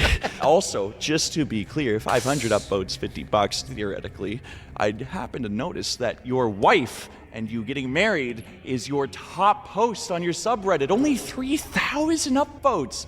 That's doable, okay? I'm just gonna say it. If you don't watch my shit, well, you know what? I'm gonna say it. I'm gonna fucking shoot Wow Mao. I will do it. I don't know who. No, don't do it. I'll fucking do it. I've got a life worth living for. No, you don't. I'll do it. What are you doing? No, I don't know who Wow Mao is. All right, well, I'm sorry he died. Oh, they're Sigs and Beers. Oh, they're like a group. Oh, that's funny.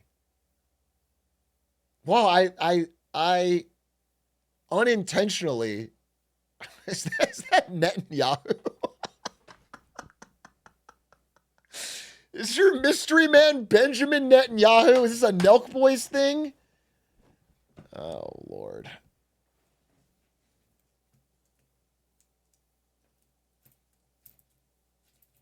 Watch the videos. That's the video I watched. All right. Well, now I know. We'll have to follow up. I've opened Pandora's box, I feel. I think these people are all very funny and talented, but I have opened Pandora's box. I think what this really is, guys, this is all a lesson to teach you about the decay of Canadian society. That's what I was trying to get to. The whole point of this was to tell you that Canada has failed its young people, okay? And they are becoming insanely brain rotted, insanely radicalized. They're walking around with guns inside of factories. It's as opposed to thriving U.S. democracy. That's right. Exactly. Thank you for saying that. 6 seconds left post credits. There's a post credits of a Reddit short. Okay, where did I put this? Also, if you're in Toronto this weekend, come smoke beer and drink darts with us at Trinity Bellwoods Park, 4 p.m. Sunday. They See you call then. them darts. There was no So there was no post credits. My chat, you're gonna make me crash out. Anyway, that was very fun. Thank you to NetLoss and to JReg and to WowMao for, I guess, dying for the content. But JReg especially for coming on the stream. I asked him on kind of short notice. I didn't know much going in, and I thought he was a lovely conversationalist. I think that's not the the style. It's kind of foreign to me, that way of covering politics, but I thought it was interesting and fun and worthwhile because it hits parts of the internet that I have no fucking idea I understand about. So cool. And now I think is the time that we should all increase our IQ through the magic of YouTube. As he mentioned, Twitch is brain rot, but YouTube, that's an entirely different thing. That's so different. And we can use the magic of YouTube to sharpen our neurons collectively through a segment called Get Smarter Saturdays. Get Smarter Saturdays. GSS, baby. It's back and it's better than ever. You have to follow 3 simple rules to be a part of Get Smarter Saturdays. Rule number 1, the video cannot be too long. Rule number 2, the video cannot be too boring. Rule number 3, at the end of the video, we collectively have to have learned something. Welcome to GSS. Post your link in the chat. It'll show up right here. Oh, it'll show up right here, and we will pick them, and then we will collectively watch them, and we'll all get smarter. And if we do this week in and week out, we're going to be Einstein in no time. Ludwig completely misunderstood me, says Hank Green. The world's first ChatGPT poisoning. Oh, it's kind of long. I assume this is someone who tried to poison someone with ChatGPT and vibe medicined it and got a poison that didn't work. But I don't know if I want to watch 16 Minutes for that. Expedition 33 is a wake-up call for the gaming industry. Absolute peak. Okay. Gamers Nexus was detained by a government and probably blacklisted by NVIDIA for our next investigation. That seems kind of interesting. Let's fucking run that. Tirzu vouched? We've been investigating the If Tirzu vouched for it, I'm in. Gamers Nexus. So, full caveat here. I'll say it. As a former global consumer marketing manager at NVIDIA, in charge of the gaming, I had to interact with these groups, not just Gamers Nexus, but other YouTubers. And I'm assuming that they don't have an incredibly positive vision of NVIDIA or their marketing team. But I also worked 7 years at Blizzard. I don't talk about it very much, but I did. Oh, you vouched for the other video? Well, I'm already in. We'll start this. I'm still a manager. I need to change off of this. We've been investigating the NVIDIA GPU black market in China for the last 3 weeks, and this is our biggest story yet. And also, I may or may not have been detained for an extended period of time for questioning at customs by one of the 2 governments involved in relation to getting this story. But I've been advised not to talk about that today. Also, we might upset NVIDIA. Okay, interesting. Again. So this story is pretty crazy because we found and spoke to smugglers, middlemen, and users of so-called AI GPUs, which have been banned by the United States government for sale into China. And in a world first, we got several of these people involved in the chain of fueling this black market of GPUs to go on camera and talk about either selling them or using the cards. Interesting. Little context going in if you don't know. NVIDIA makes the latest and greatest, best AI GPUs, used for AI training. Everyone wants them.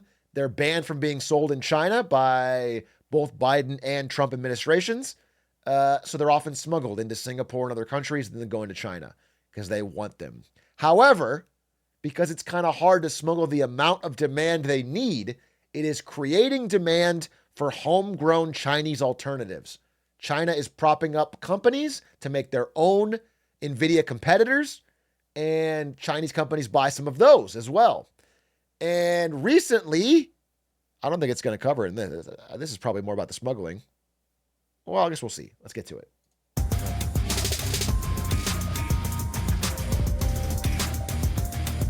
As recently as a day ago, the US government arrested 2 Chinese nationals for smuggling GPUs past US borders for export into China to be sold on the black market. We're making a full-length movie about all of this, and we need your help. In this story, we spent 2 weeks traveling over 2,300 miles, or 3,700 kilometers, inside China to talk to those in the know. This is a cool We then fact. spent a week in Taiwan to find intermediary companies. We worked with this guy in Huizhou, known as Mr. 5. And we asked him this question. 你觉得 NVIDIA 知道这个是当然知道的，但是就是它是怎么说呢？睁一只眼闭一只眼。 Open one eye, turn a blind This eye. was the exact same idiomatic proverb given by 2 other middlemen in Shenzhen. Do you think NVIDIA knows? Do they try to stop it? 就是它是这样。 First of all, I didn't know you could speak Chinese. White guy orders NVIDIA GPUs in perfect Chinese. Shocks everyone.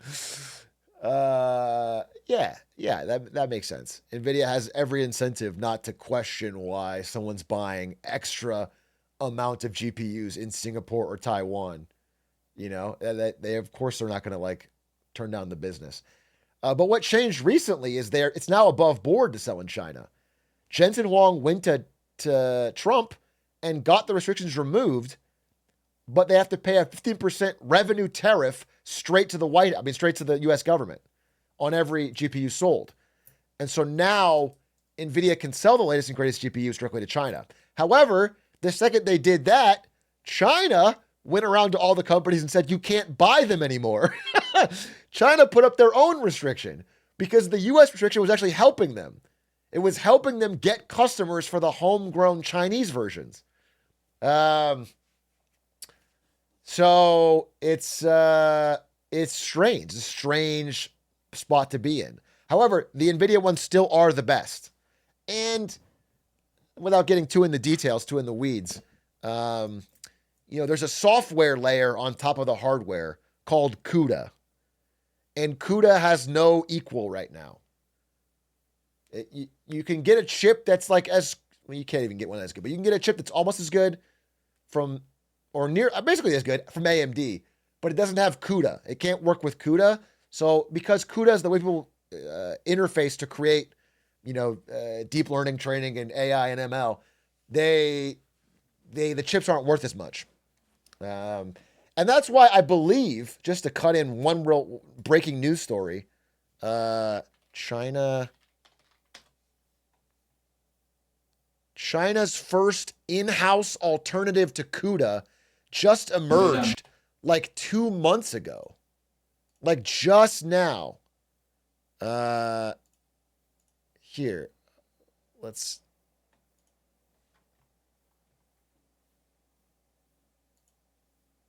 there's a lot of like push on the China side to break the CUDA moat, to create their own software that goes on top of the chip layer that they can then get out of having to use NVIDIA chips.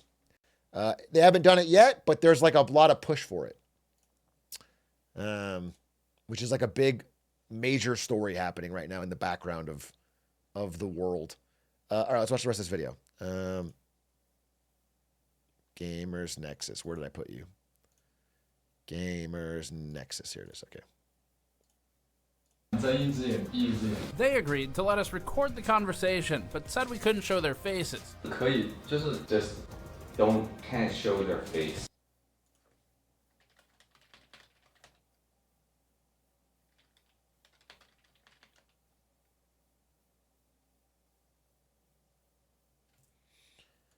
Oh, okay. Yeah. And our company name. In Hong Kong, we visited Dr. Vinci Chow's hand-built server Dr. at the Chinese Vinci? University of Hong Kong, a user and purchaser of GPUs which are now export controlled. I mean, but it's supposed to be banned, right? Yes.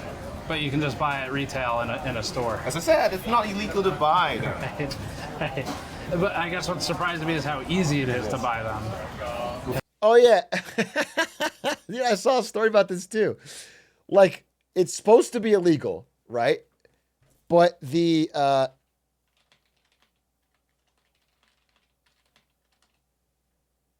where is it? Yeah, here's the story. There's a massive repair industry in China for chips that are supposedly not allowed to be sold there. It's like if you weren't allowed to sell iPhones in America, but on every street corner there was an iPhone repair store. That's weird, right? It's like very it's just there's a ton of stores offering to repair and fix and update your NVIDIA AI GPUs, but they're not allowed to be sold there. It's just it's very Lord of War. It's very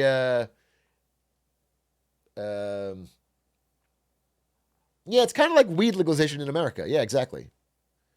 The right price. We met with a dealer of smuggled GPUs in Huaqiangbei who told us just how easy it is to get these supposedly banned GPUs in China by walking us across the street to introduce us to his suppliers. That's crazy. This is real journalism, by the way. Good for them. This is cool. This is fucking cool. They're going out on the street in China and talking to actual people involved in the trade. Does he need to make any trips to SEG to buy stuff that we could potentially go with him for? You know what I mean? Like if he has any need to go to Saiga to buy stuff, would he be interested in us following him to accompany him? Yeah. If you could find a soft way to present that, I guess. His cousin made tea and told us about the integrated circuit supply business, which fuels memory modules for people like this guy, Brother John. 你在这里有48 GB 的4090吗？我们可以现做。 They can make one right now. Okay. Make one? Okay. Hey, cool. Brother John takes defective NVIDIA PCBs and extracts the GPU while adding new memory modules to create high VRAM capacity GPUs like 4090s and possibly soon 5090s that not only aren't supposed to be sold to China according to the US, but aren't even official SKUs from NVIDIA. And they're in high demand. This is my job at NVIDIA. That's what I used to do. I used to do this in my garage. That's how I would. And for AI servers. So what did he say? Sometimes he will buy like 10 or 20 at a time or something? He gets a 10 or 20 orders at a time. Yeah, for AI. Yeah. Running running models or. We were also guided around Dongguan by a guy who called himself the Chinese Eminem. We then realized the best way to understand how GPUs get in and how this black market works would be to buy a GPU which was smuggled into China. So we wired thousands of dollars. Steven. Yes. Is this Steven? Yeah, how's it going? Oh my god. Alright, you ready? I'll help you here. Yeah, so I've got $3,289 going out. Perfect. And their bank. You'll find out if that worked in the full-length movie we're making. For this story, no more anonymous sources say bullshit that you see in all the big publications. We spent months finding people to go on record and on camera. So, this story is special, but to finish the story, we need your help. We're launching our own version of a Kickstarter that we've linked below to help fund our production budget. This movie has a release date, August 15th, so it's coming out in just a week. To make this as good as we can, we want to... Wait, it happened already. It already happened. It came out. NVIDIA sensitive? The whole story is fascinating and took us all around Asia, and NVIDIA has been incredibly sensitive about this subject. Months ago, there was a company talking about how GPUs were being smuggled in with lobsters. NVIDIA responded defensively, stating that it'd be better if American companies would focus on innovation rather than making up tall tales about sensitive electronics with lobsters. And we looked into that too. But I gotta save some things for the video. It's interesting further that if you really think about it, a lot of the cards that are banned for sale into China by the US government. I mean, look, I'll break it down real simple. Something like 15 to 20% of NVIDIA's revenue comes from China. If they are truly banned from selling to China and it truly is cracked down, then it's going to torpedo the company. It's a massive chunk, right? So they're going to do whatever they can to try and get. I mean, I assume this is recorded before the Jensen Trump deal, because now they can just do it above board. It's not banned, but previously it was.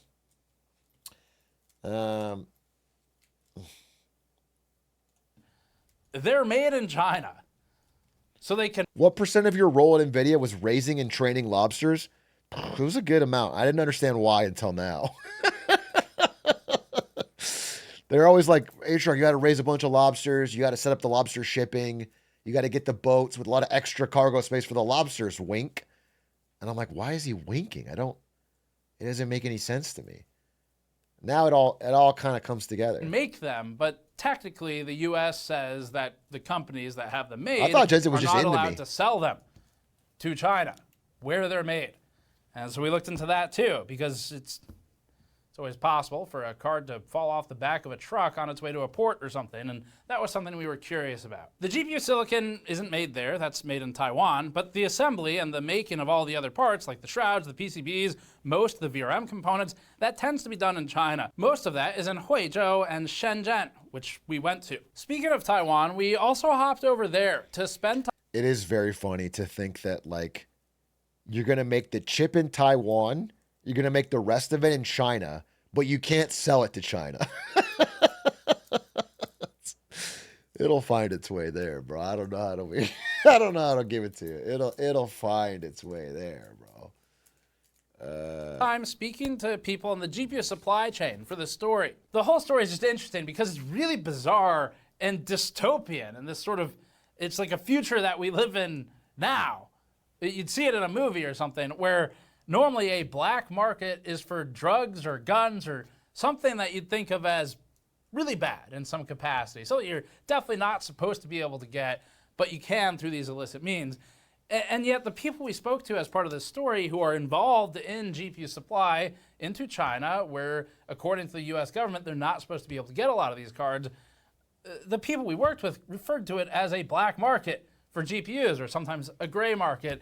And at the end of all of this, you have something where you just take a step back and look at it, and it's like, these are video cards that feasibly you could buy for playing video games, a lot of them, 4090s, 5090s. And yes, there's bands, Blackwell, B100, B200, H100, those to A100, the high-end AI GPUs or data center GPUs that wouldn't be for gaming, those are of course on the list too. But the fact remains that cards which we've reviewed and benchmarked in, I don't know, Final Fantasy are so valuable that they get smuggled into another country for sale. And of course, it's for things outside of gaming, but it could be gaming too. And when you look at it through that lens of this, it's not for gaming. It's not getting smuggled so someone can play Final Fantasy, bro. It is for AI. This is a thing that we all in our audience know from just a hobby of PC building, and it is so obscenely valuable outside of that hobby that people are willing to risk some kind of fines or potentially detainment or maybe even jail getting it out of places it's not supposed to get out of. Okay, but just to be clear, China's not enforcing. If you're an AI startup in China who wink, wink, finds some NVIDIA GPUs to make your idea, China's not breaking in and cracking down because you bought NVIDIA GPUs. They have every incentive to not care either. The only person who cares is the American government. Even NVIDIA doesn't care. The only people that care is the American government. So all you have to do is make it above board for them. Everyone else doesn't care. They look the other way.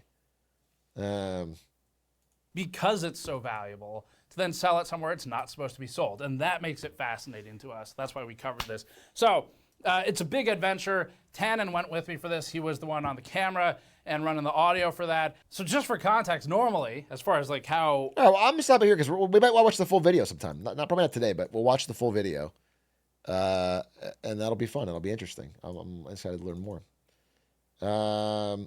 Let's see. What other GSS videos do we have? What else could we learn? Ba-da-da-da-da. We are wrong about running declines. Why Warhammer fans love the game. Everyone keeps linking this horse electrolytes. My Mission Impossible. This is a 20-view movie review. You got me a 20-view, 27-minute Mission Impossible movie review.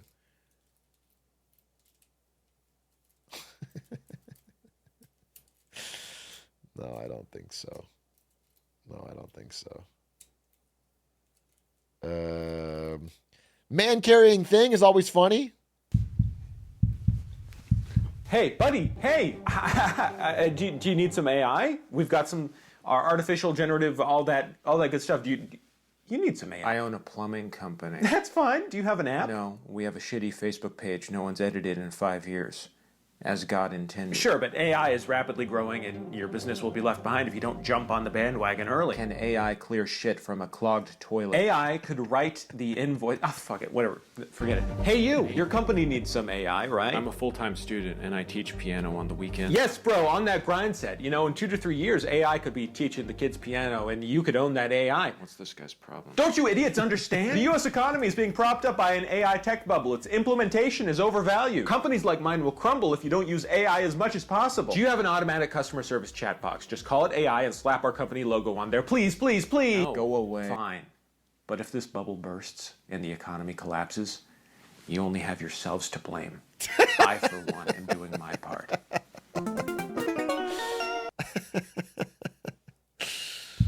That's great. That's fucking great.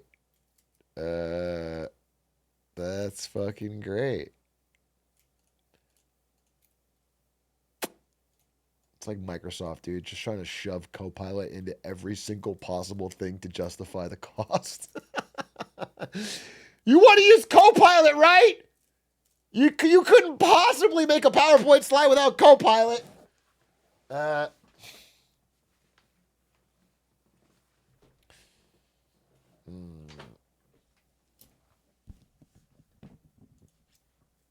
Okay, what else?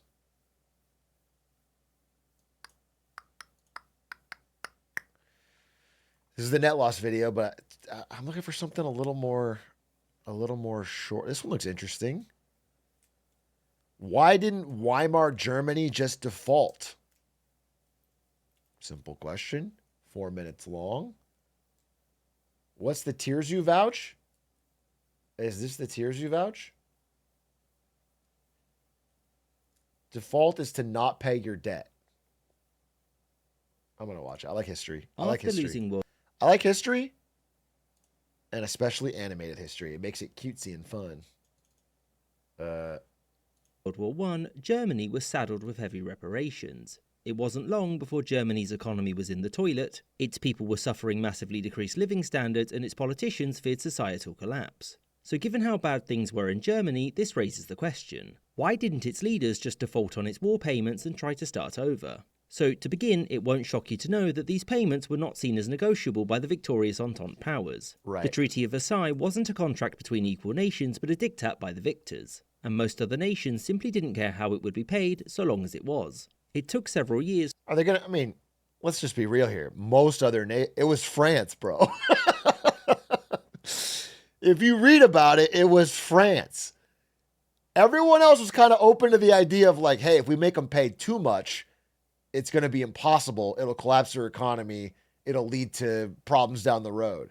And France was like, no, they're paying. They're fucking paying. Non-negotiable. They're going to fucking pay. So it was France. Simply didn't care how it would be paid, so long as it was. It took several years for the Entente powers to come up with a figure, because bickering.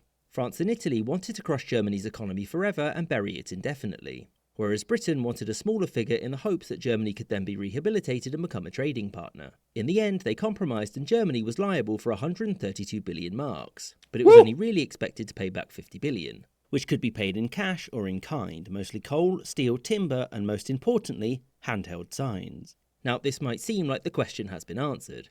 I hope you enjoyed this episode with a special thanks to my patrons, Wait, what? James Bizanet, Sky Chappelle, Cartoit. Just kidding. For the new German president, Friedrich Ebert, and the governments that served under him, their primary objective was to get these payments reduced or eliminated. The first plan was to deliver slightly less than asked, in order to demonstrate the impossibility of repayments to garner some sympathy. Didn't happen, and in 1920 the Entente and Germany held a conference to try and work things out, and the conference came to one conclusion. That is funny. We owe you 1 million tons of lumber. We're gonna bring you 900,000 and a single tier. Sorry, it's just all we could get. I'm sorry. It's just, it's like, dude, it's like when you split the bill and someone always pays a little less than their share.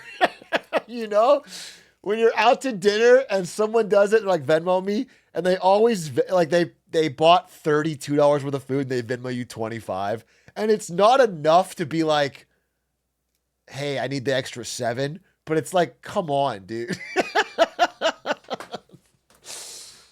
That's Germany, dude. That's fucking Germany. Germany would pay it back, or else. With this in mind, you'd think that the German government would have done everything in their power to get the reparations delivered, but fun fact, no. Over the next 2 years, delivery of goods were delayed, smaller than expected, and in some cases non-existent. Part of this was down to some of these deliveries being impossible, but in some cases it was willful. The idea was that if Germany could use these resources to build its own economy, it would be better positioned in the future to pay its reparations. Smart. This was something that Britain agreed with, but France, Belgium and Italy refused, seeing it as letting Germany off too easily. By 1922's end, Germany had been declared in default 4 times. And in January 1923, Germany defaulted again, but this time it was in terms of coal delivery, which the French desperately needed. As such, France and Belgium invaded and occupied the Ruhr, one of Germany's main coal-producing regions. Losing a part of its industrial heartland was not good for Germany, and when the German Chancellor called for non-violent resistance, its output ground to a halt. The government didn't want regular Germans who were now out of work to suffer, and so those who remained had their wages paid for by the government. This required a lot of money, and so the options were 1. Increase taxes on everybody else. 2. Take the money from another part of the budget, or secret option number 3, just print more. This, in combination with a large increase in spending, led to what the Weimar Republic is best known for, the discovery of rhenium, or hyperinflation. Yeah! As you'll know, hyperinflation obliterated the German economy. At the end, but I think what this video is trying to say, and hasn't got to yet, is that this only was a problem because they were German. And that any other country in the future that wants to try secret option 3 will have a good outcome. It's not like this is a bad idea. You can always have both ways by printing money, and there is no downside. End of 1923, the government called for an end to passive resistance, issued a brand new currency, and the Entente looked into changing the terms of Germany's reparations to smooth things over. In the end, the Dawes Plan was adopted, and this opened up Germany to foreign credit and investment, which helped the country pay what it owed. This was reformed again in 1929 and 1932, at which point the Entente agreed to forgive 90% of the remaining reparations. And after the next set of elections, the next guy wasn't very interested in paying back anything at all. In the end, Germany paid back roughly 20 billion of the 50/132 billion that the Entente demanded, meaning that whilst Germany was unable to default, it was able to negotiate its way to paying only a fraction of what was demanded. There's a lesson in that too, okay? If you owe a bunch of money to Klarna or Robinhood or your bank, just pay as little as possible and drag it out. Make it so painful for them that eventually they'll give up and you'll pay a lot less. Okay? This is the German method. Delay. Demanded from it. I hope you enjoyed this episode with a special thanks to my patrons: James Bizanet, Sky Chappelle, Kartuitska, Yuduan Wang, Wyan Hockey, Anthony Beckett's Blue Cardinal, Alex Schwinn, Aya Firefly, Spencer Lightfoot, Captain Psydog, The McWhopper, The Flying Deutschland, Gustav Swan, Robert C. Perkins. Yeah, I think Germany made their final payment on this, like, recently. When was Germany final debt payment? 2010, yeah. Yeah, it was 2010. That's so funny. That's crazy. You can really drag it out. No, that was World War I reparations, not World War II. That was World War I.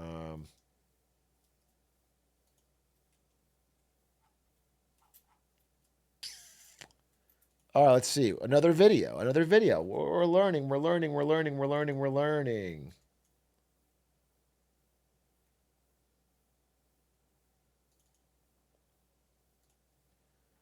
Let's see.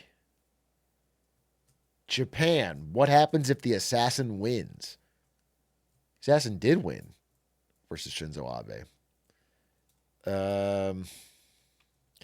Dr. Dre cooks up a trash beat, 22 seconds. By the way, I'm never going to be able to do it any better than what they did. This is just my version.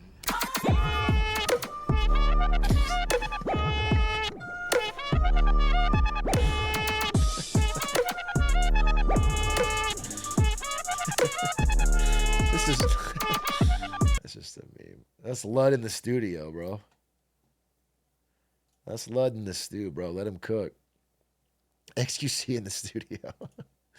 DJ Toenail? Okay, this is targeted. Preventing balding, what I did before it was too late. I don't need this video. Please don't. Maybe it's for the chat. Oh, there was a new CoffeeZilla top 5 lies in the Epstein footage. When did CoffeeZilla give up crypto and become an Epstein guy? He's all in on Epstein, bro. But I'll watch it. I love CoffeeZilla. We recreated Epstein. I trust him.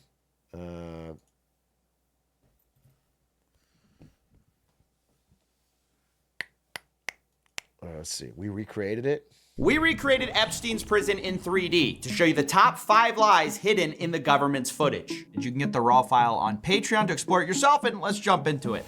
Lie number 5, you're gonna get a video of the cell. And you're gonna get the video of the cell. And you're gonna see for yourself.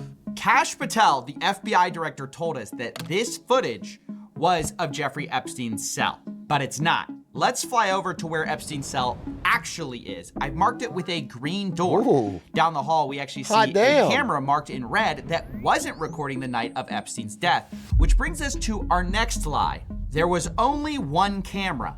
There's a video of him. No, not the actual act, but the entire MCC Bay. There was only one camera. Deputy Director Dan Bongino of the FBI told us there was only one camera in the special housing unit. But that's not true. There were at least 2 cameras recording and 9 other cameras that were working but not recording due to a malfunction only days earlier. Now, the official report says that recordings should have been made for about half of the cameras, but in Epstein's block, only 2 out of 11 cameras were recording. Really bad luck, I guess. Now, I should say all the cameras were working before that at a time. I'm going to link this to Aiden right now. I'm sorry. I'm sending this to Aiden right now. Watch this, lib.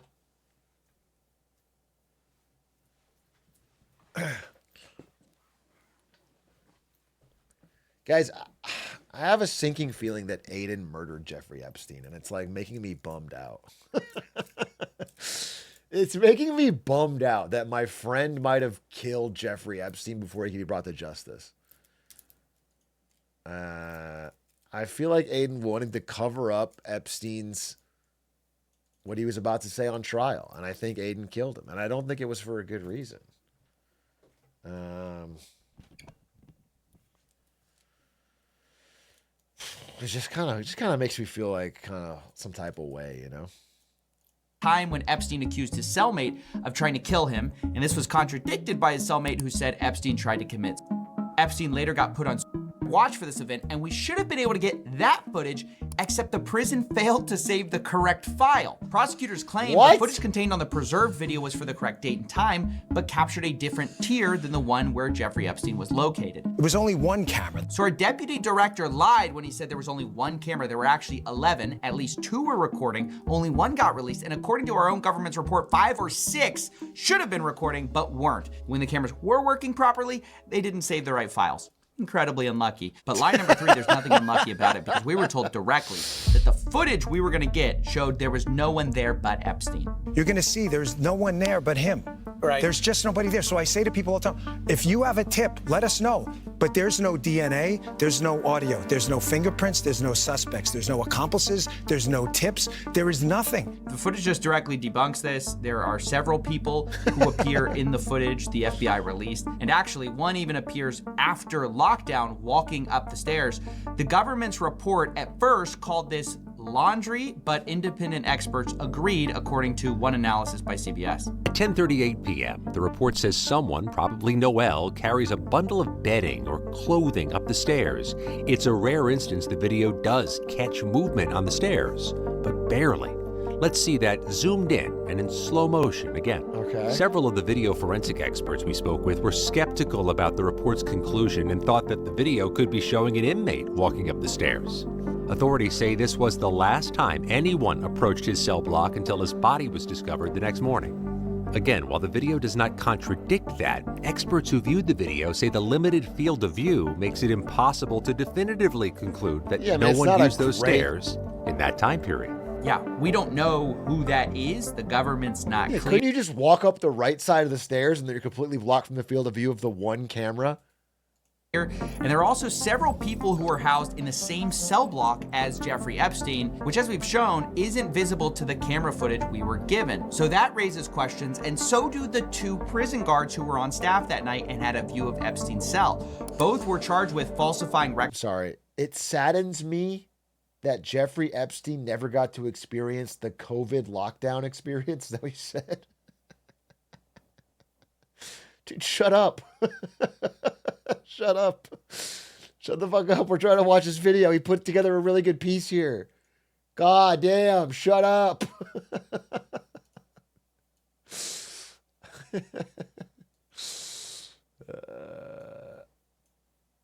Records on the night Epstein died, specifically with him lying about completing mandatory rounds to check on Jeffrey Epstein the night of his death, despite a posted warning that read mandatory rounds must be conducted every 30 minutes on Epstein as per God. But they did not do that. Instead, they appeared to fall asleep, according to the OIG report, and occasionally browse the internet, where one guard, quote, read a news article about Jeffrey Epstein. So it's just a total lie to say there was no one there but Epstein and no possible suspects. You have several inmates shown on the camera the night of his death. You have one walking up the stairs after lockdown, and you also have guards that just falsified records.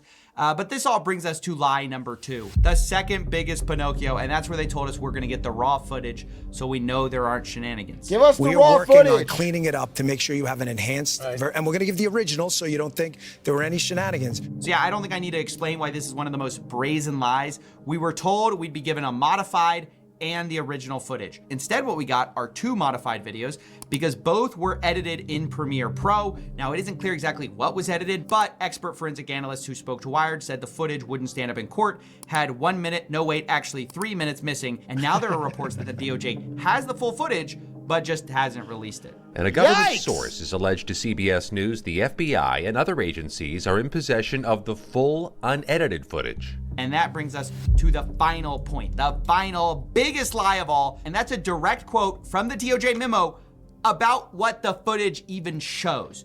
And it says this, quote, anyone entering or attempting to enter the tier where Epstein's cell was located from the SHU common area would have been captured by this footage. The government's entire case is built on this lie, and that's why it's the biggest, because their whole case for saying no one could have reached him is the idea that this one camera angle shows everything. But let's put Maxwell in our 3D twin and have him walk up the stairs. First, we'll put him on the left side of the staircase, and as you can see, you can barely make him out. However, if we put him on the right side of the staircase, you'll find that you can't see him at all. He's invisible from our view. So there's just obviously a blind spot here, which, by the way, the government already knew because they already admitted in a previous Epstein report, saying that this camera angle specifically was a, quote, partial view of the L-tier stairway. So it's not a full view. You can't see everything. And as you can see in this excellent CBS investigation, you could actually access this stairway and Epstein's cell from a doorway invisible to the camera. But with the primary entrance here, the pathway from the entrance to the stairs is completely out of view of the camera. Yeah, that's right. You could access Epstein's cell. Our replication of the prison shows the same conclusion. If we have Maxwell walking from the SHU entrance to Epstein's cell, we can't see him from this camera angle, even though if we make the walls transparent, obviously we can see him. But in the raw footage, we'd have no way of knowing if somebody walked this direction. This painstaking recreation of the special housing unit can put to bed the top 5 lies The from our clankers government killed about him. Jeffrey Epstein. 1, we didn't get a video of Jeffrey Epstein's cell. We got a camera that can't see it. 2, there wasn't just one camera, there were 11. 3, the footage shows way more than just Epstein. 4, we didn't get raw footage, we got modified footage. And lastly, there are blind spots on this camera. I mean, it's just perfectly clear, and the government has previously admitted it. This, of course, doesn't mean, I have to say, that Epstein definitively himself, but the government is only adding fuel to the fire when they put out statements that are directly contradicted by their own video. The best you It's can— just very suspicious, right? It's extremely suspicious. It feels like a cover-up in every way because there's so many inaccuracies and lies and inconveniences. It's very sus, as you might say in Among Us parlance. say is this is either extreme levels of negligence or deliberate. I would put cameras up Epstein's ass if I had him under custody. I don't think that'd be appropriate. I don't think that'd be appropriate. I think just a camera on his cell would be nice. Just one directly on his cell. Make sure it's recording and on. Maybe a backup camera on a different power source, given how important it is. Probably not under his ass though. Better safe than sorry. What if he actually does kill himself because you're putting cameras in his ass? Competence to cover things up. The most honest thing you can say at this point is that we don't have definitive evidence for the night Epstein died, one way or the other, that has been released. The evidence we do have has been modified, does not say what they say it says, and all of this makes it impossible to know 100% what has happened. That is not a conspiracy. That's what the government's own evidence actually shows. Now, as I said, we'll make the 3D version of Epstein's housing unit available on Patreon. It's a Blender file along with a detailed look of how he created it. I should say the government's not exactly forthcoming about the exact specs of their prison, so we had to use some approximations using the photos provided and taking measurements where we could. But as I said, our Bro, that shit's gonna be in like Counter-Strike within the week. People are gonna be taking B-site in Epstein's cell.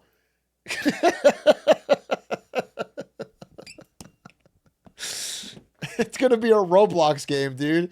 You're gonna be stealing the brain rot out of Epstein's toilet by by this time on Tuesday.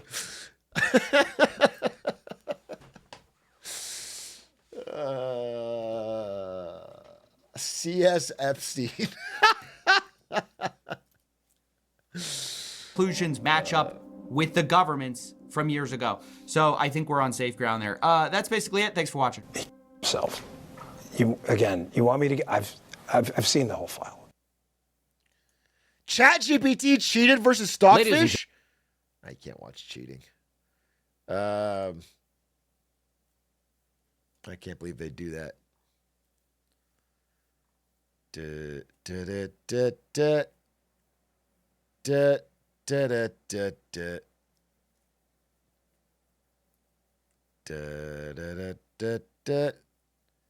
What else? What else can we learn? Tech bros invented trains again? What is this?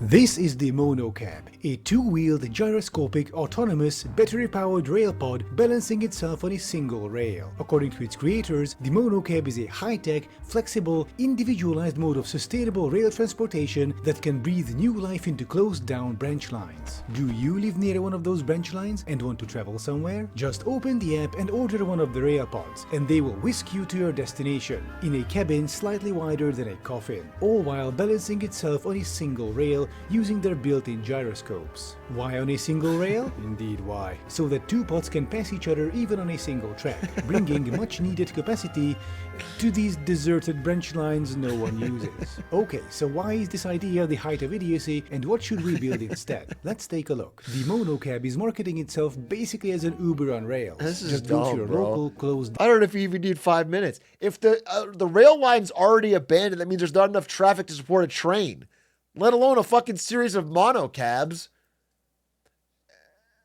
And by the way, this only works places that already have established train lines. down branch line, open the app, call a pod, and then wait half an hour until your painfully slow rolling coffin shows up to you. And this whole idea is a result of two major failures, one on a systemic level and one on an individual level. We'll talk about the systemic failure in a moment. As far as the individual level is concerned, it is extremely clear to me that the people who came up with the monocab have absolutely no idea how public transit works, and least of all how trains work. Look, these are trains. These are also trains. Plush trains. My plush trains.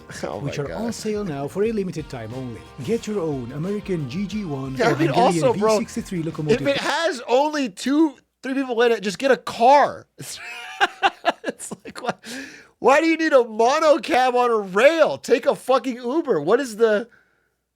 It doesn't make any... It doesn't even solve any problems. For just $29.99. You can also get matching passenger cars for each locomotive for only $18.99. You can use them as ornaments, pillows, or tools to discipline your pets. And of course, you support the channel with each purchase. To get the plushies, go to plushio.com/collections/AdamSomething, which you will also find in the description. Thank you for your kind attention. I can't believe he attacked a cat like that. Okay, so the monocab. As painfully stupid this whole thing is, the underlying idea is quite noble. You want to find a way to restore rail service on abandoned branch lines. And you want to do that because trains are a great form of transportation. They are efficient, scalable, fast, high capacity, and the technology needed to create a functioning service can be very simple. For example, Switzerland's first electrified line was inaugurated in 1899. We know how to build efficient, high-capacity, environmentally friendly rail. We've been doing it for 1.25 centuries. But then technos are like, yeah, that's cool and all. Epic, 420, Marvel, all that. But what if we took such a system and made it worse in pretty much every way? Why?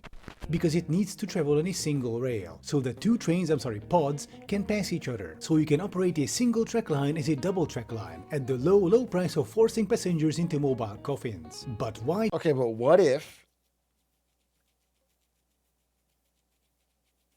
you made it so they can jump over each other? So like one can go and jump over the other one. So then you could have hundreds on each individual line. Or make one really tall and one short.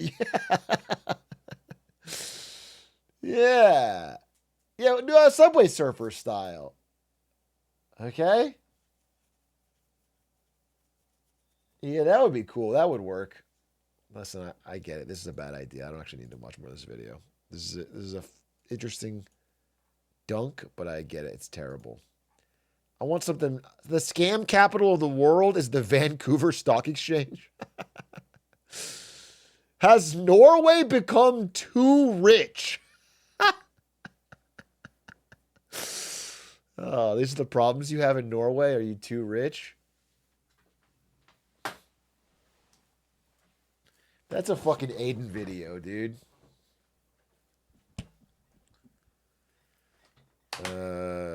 What is gravity? No, I'm not interested in that. Napoleonic Wars Battle of Friedland? That sounds interesting. Economics of Dutch East India Company? That sounds interesting.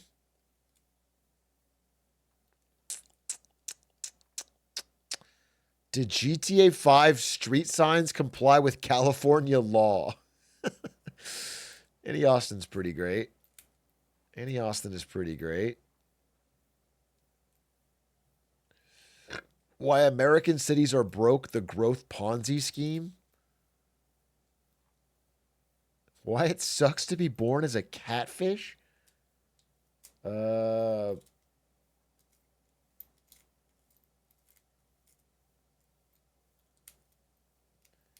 Visa's debit card monopoly. The billionaire CEO who escaped arrest and fled Japan in a box. That's kind of interesting. Japan analysis? 5 days ago? Suggested 11 times? All right, fuck it. Sounds interesting. You remember that time? That sounds interesting. The CEO of Nissan escaped Japan inside a piece of luggage. Carlos Ghosn fled house arrest. Shocked the financial world, fled to Lebanon. Fled to Lebanon. In this trunk. Did he just leave or did he flee? Yeah, this French bozo literally dodged a life sentence by smuggling himself out of the country in a box. That's crazy. Everyone was like, whoa, dude, that's crazy, and forgot about it a week later. But that's not even the wackiest thing that happened here. There's a massive web of screw-ups, hijinks, and backstabbings involving the Japanese government, France, and even the suits at the top of Nissan. But it all started with some really bad decisions made in the age of the boomer. Love that. It's 1999, and Nissan is in big, big trouble. Like, bigger than Bill Clinton trouble. The company's stock price is crashing like it's hawk to a coin. Poor and Nissan! They were now 2.2 trillion yen in debt. The management wasn't helping either. The best idea they had was to turn off the elevators and air conditioning in HQ just to keep the lights on. If they didn't get their act together, Nissan was about to face something scarier than Y2K: bankruptcy. They needed a miracle. And that miracle came in the form of Carlos Ghosn. At the time, Ghosn was vice president of France's big car company Renault, and even though he looked like a nerdier version of Mr. Bean, in the industry he was more like Mr. Green. When things were on fire, companies sent Ghosn to put it out. Okay. In the 80s, the tire company Michelin was about to give up on their entire Brazilian operation. That was until they sent in Ghosn and his beautiful mustache. He is 26? He returned to the green within a year. Then came Renault, whose management was in trouble because they couldn't stop doing stuff like this. If you are what you drive, imagine yourself as a Renault Encore. Expressively sporty in outlook, stylishly European. They hired Ghosn in 19... That's a fucking ad. Holy cinema. Become the car. Wait, I want one now. It's also such an ugly car. 1997, and he saved them millions of dollars, and all he had to do was lay off 3,000 workers. Oh, that's okay. Didn't For really fix this, the he ads. earned the title Le Cost Cutter, or in English, the cost cutter. Yeah, I got it. Renault offered Nissan a deal they couldn't refuse. They would give a bunch of money for a measly 37% of Nissan. On top of that, Carlos Ghosn, a man who didn't even speak Japanese, would be the new boss of the whole company. Or That's else. crazy. Bankruptcy-bound Nissan signed the contract before the ink was even dry. I mean, their 2.2 trillion yen debt wasn't going to pay itself.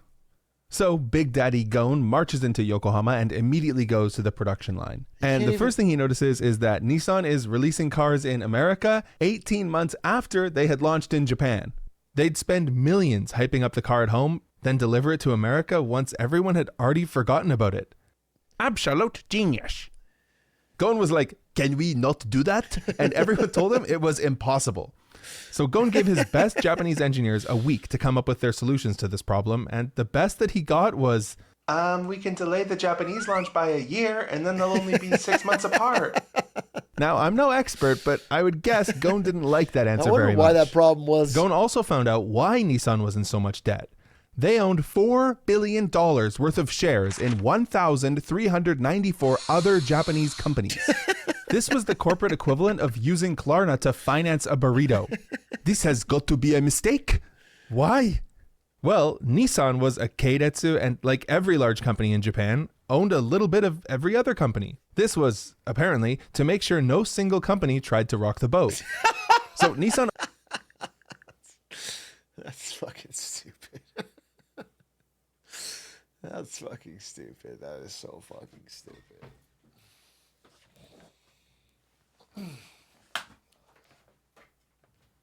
We need this. Do we sort of have this in a different way. Every company doesn't own each other, but everybody now owns every company. Like, how do I put this? Like with this Japanese system, the incentive is not to compete so hard, not to drive prices down, and not to innovate and kill your competitors, because everyone owns each other. So it leads to stagnation. But we have a similar thing where the average person isn't picking to invest in Ford or GM. They own a little piece of both.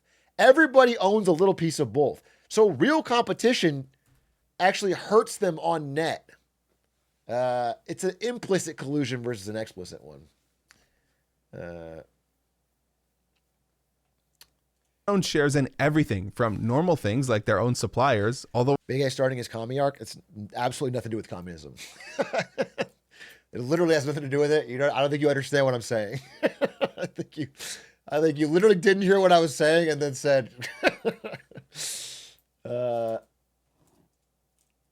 way up to a supermarket chain and even some of their own competitors.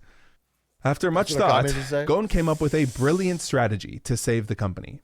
Stop doing the dumb shit. That's a good... He immediately sold off 1,390 of 1,394 companies. Okay. Japan freaked out. In a RuneScape market? He sniffed out unproductive factories, shut them down, and fired their workers faster than someone who's known for firing people. Japan freaked out even more. The firing people meta hadn't come there yet. Ghosn started getting death threats, and protesters swarmed Nissan HQ like it was the last PS5 at Walmart. But you know what?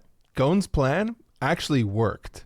In 2000, Nissan made a profit for the first time in 3 years. By 2001, they had nearly cut their debt in half. Le cost cutter had saved the companies. Okay, he's ahead of the meta. Carlos Ghosn, the guy who looked like Mr. Bean, was now the coolest man in the country. He won Japan's Father of the Year award, crowds cheered for him at baseball games, and Japanese women literally wanted to have his kids. Honestly, kudos, Carlos. That's pretty impressive. That's crazy. He even got a manga written about him called Carlos Ghosn Monogatari. So Ghosn was living it up. He wore more stylish suits, hung out with cooler friends, and got a younger wife with more expensive tastes.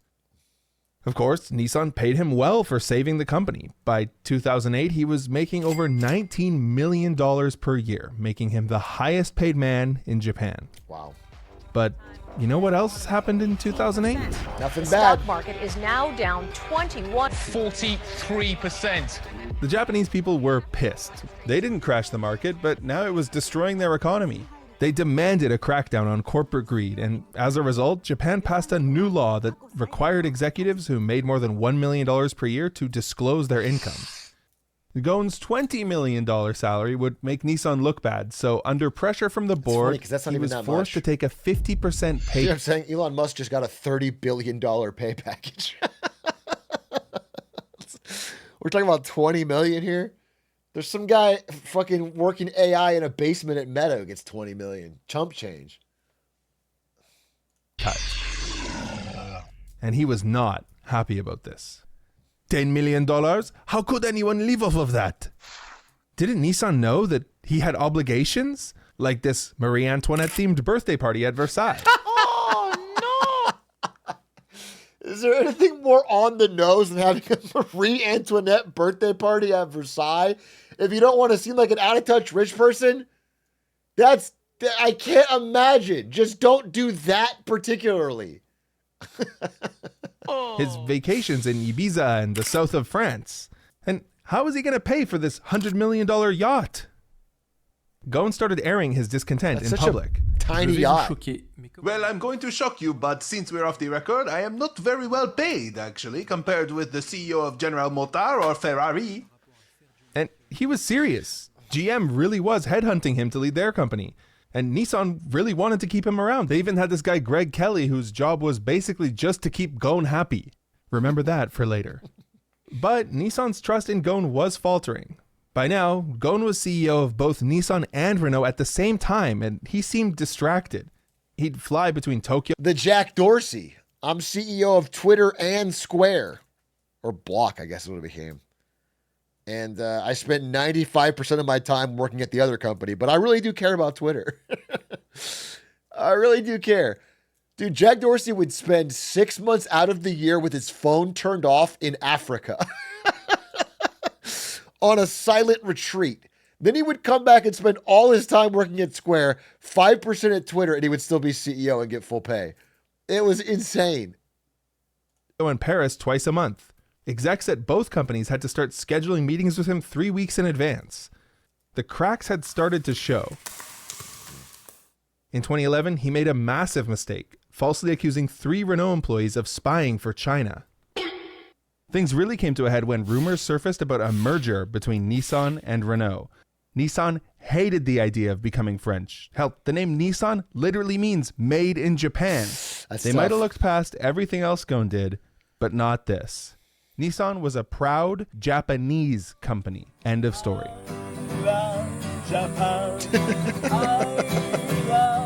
And Ghosn always said he would never merge the two companies. Why don't you make a merger between the two companies and you don't, get one team, etc. It doesn't work. I cannot make one team of Japanese and French managing a company which would be neither Japanese nor French. And yet you are. See, this is what he sounds like.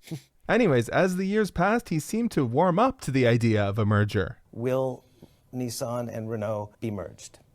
Nobody can answer this question. Okay, the next question. On November 18th, 2018. It's the Trump when asked if he's going to pardon somebody. I never even thought about it. There's no answer. No, how could I know? Just say no. Let's just say no. I mean, I could do it. I have the power. I never thought about it. Ghosn boarded his flight to Tokyo to discuss the merger with Nissan executives, but he would not arrive at this meeting. So Ghosn steps off his private jet at Haneda Airport and he's greeted by a customs officer. Hi, are you Carlos Ghosn? Yes, I am. Do you not see my cool private jet with my cool license plate?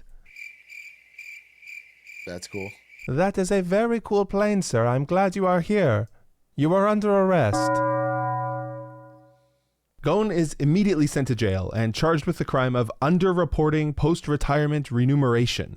Japanese prosecutors allege that Nissan was going to pay him a large amount of money when he retired, and even though that was in the future, he failed to declare it as income now. That's it? That's like getting arrested for filing the wrong tax form. Well, no, I see what they're doing.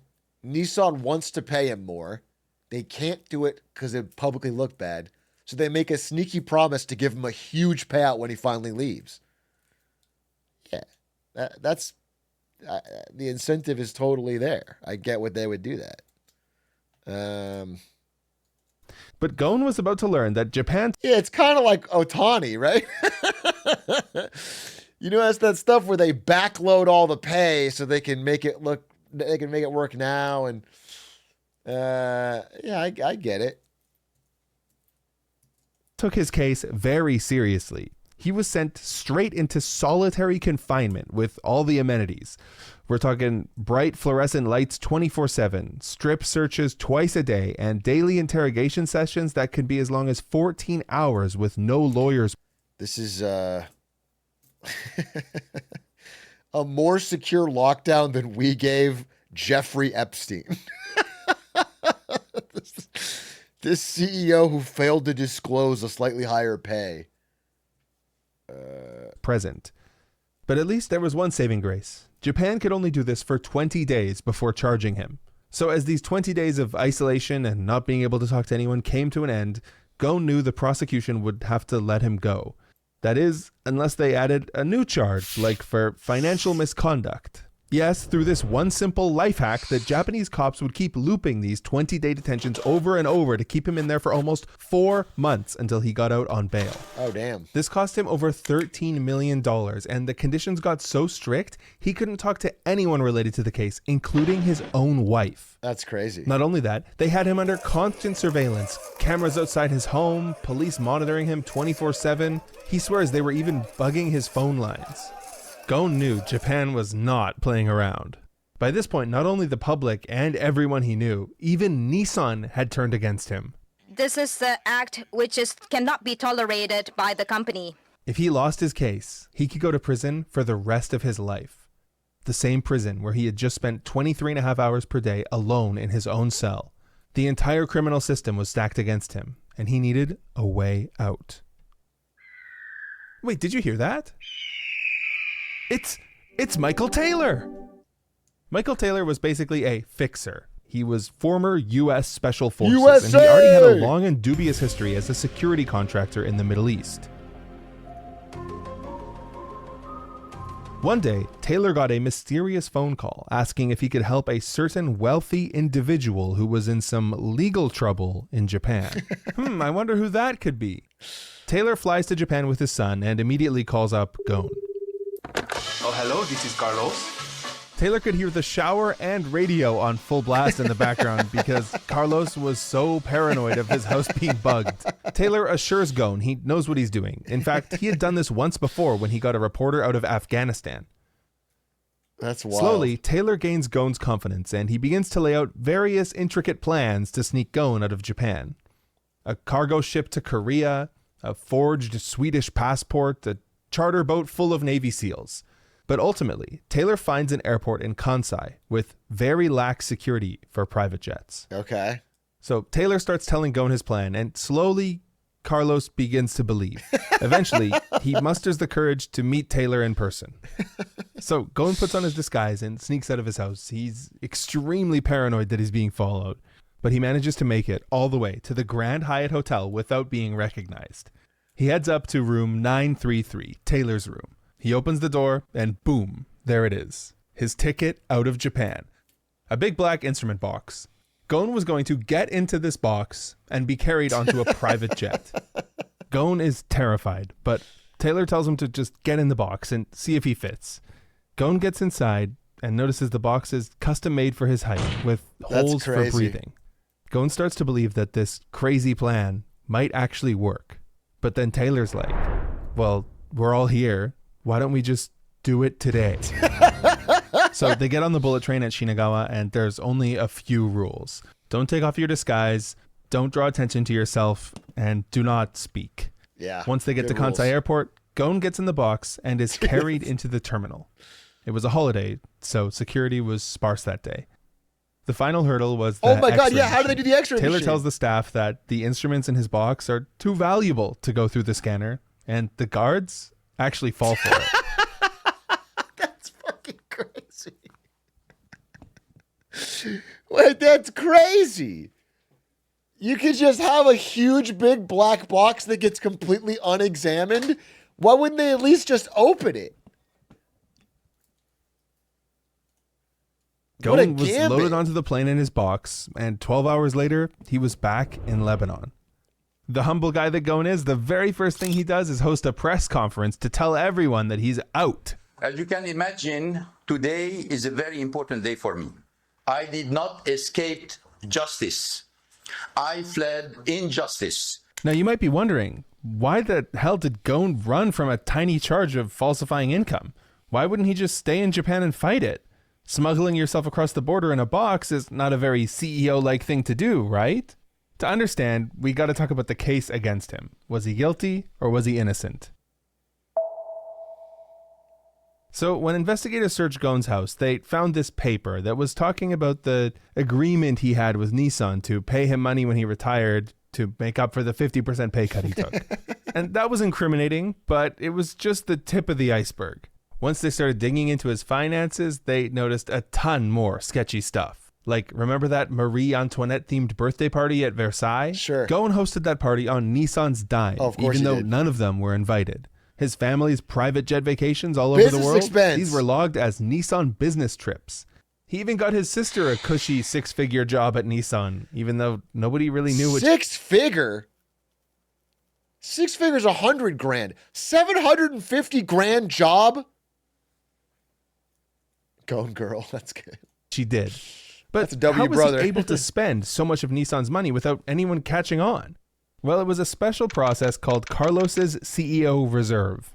This was a little system that let him get around all the paperwork and send anyone he wanted any amount of money with only 3 signatures anytime. Authorities who looked into these It's kind of like SBF with his parents, except that whole company was fake, so... payments were surprised by how many of them were going to this one car dealership in Oman. That's this country here. It all started when Ghosn had a little $20 million debt he couldn't pay off. Around the same time, Ghosn's friend Suhail Bawan just happened to get a $20 million loan from Nissan for expanding That's lucky. operations. Then, suddenly, a mysterious stranger helped pay off Ghosn's entire debt. Over the years, Ghosn would use this Omani infinite money glitch to help finance his yacht, renovations on his mansion, and even a $27 million injection into Shogun Investments, a venture capitalist fund ran by his son. Ghosn logged all of these expenses as Dude, being a rich French kid whose dad works in Japan and you start Shogun Investments, that's so embarrassing. That's some Lex Luthor shit. He's a real family man, though. He basically went to Japan and milked his company dry for the benefit of his own family.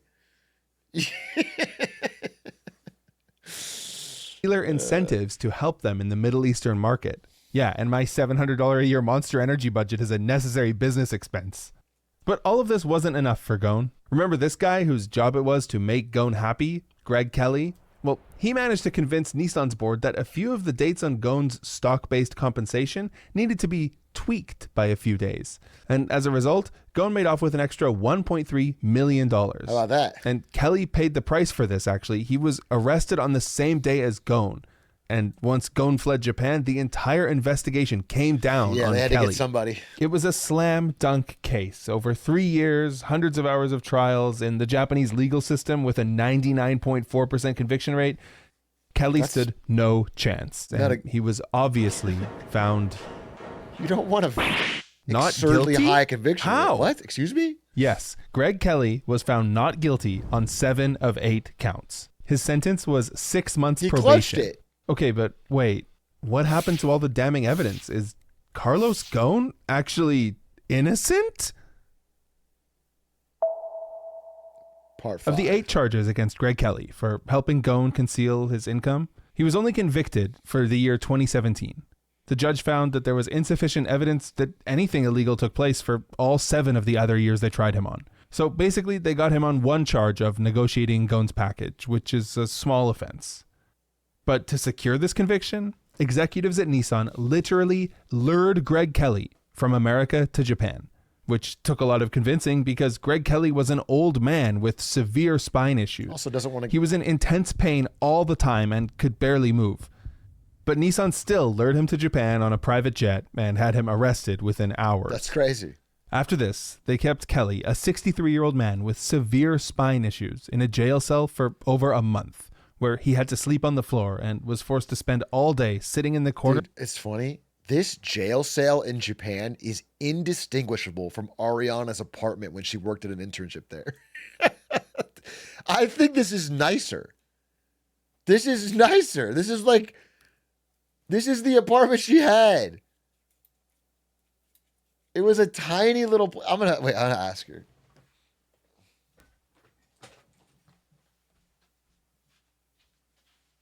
Hey, babe. Yeah. Can you come here real quick? Yeah, 1 second.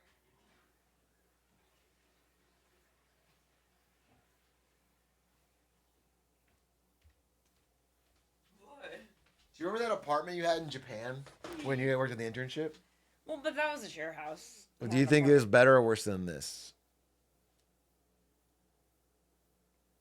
Well, it's a trick question because is this my own apartment? Because this is better. Obviously, the share house, there was like 8 other people in there. That's what I'm saying. This is a jail cell in Japan. Oh, it is? Yeah. Oh, it looks and it's good. nicer than your apartment. Yeah, well, no, but it wasn't nicer than my actual apartment in Niigata. That was a nice one. Well, it was nicer than the one I visited. Yeah, I'll tell you that. I visited both, so. Yeah, the one I visited. You can't just cherry pick, you know. Anyway. That's funny.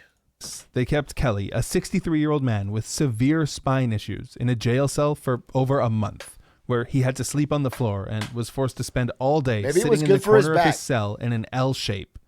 When he finally got bail, his wife said he had lost so much weight and looked terrible. Kelly's entire trial took 3 years, but in the end, all he got was a 6-month suspended sentence. And Kelly wasn't the only victim of the Japanese legal system. Michael Taylor and his son were extradited from the U.S. for their role in helping Ghosn escape, and their conditions were even worse. Carlos's time in jail was a cakewalk compared to what we suffered. 15 consecutive days or more of solitary is considered torture. My son spent 13 months in solitary, That's and insane. I spent 17. You sleep on the floor, you eat on the floor, there's no heat, It's freezing. You get frostbite because you don't have shoes. You can't stay warm. It's impossible. And you're not allowed to exercise in your room. My attorneys came to me and told me my father was dying on his deathbed. I requested to make a phone call to him, and they denied my request. He died without me being able to say goodbye to him. That's By crazy. the time Michael Taylor was released, he had lost over 50 pounds. In 2020, the UN Human Rights Council on Arbitrary Detention concluded that Carlos Ghosn's human rights were violated by Japanese authorities.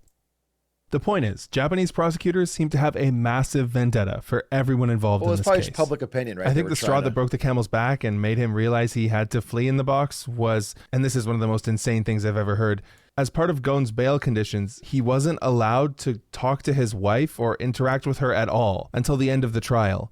And this trial was expected to last for 7 years. Imagine not talking to your wife for 7 years.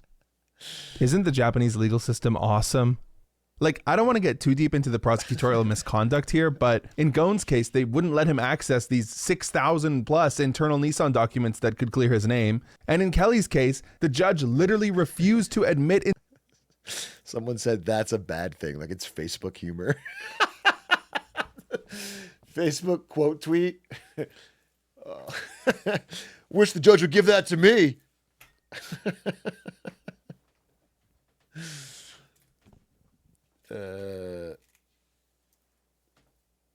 Into evidence an internal Nissan memo where their own investigators said that it wasn't some sort of hidden salary agreement. They were just planning to pay Ghosn for consulting after he retired.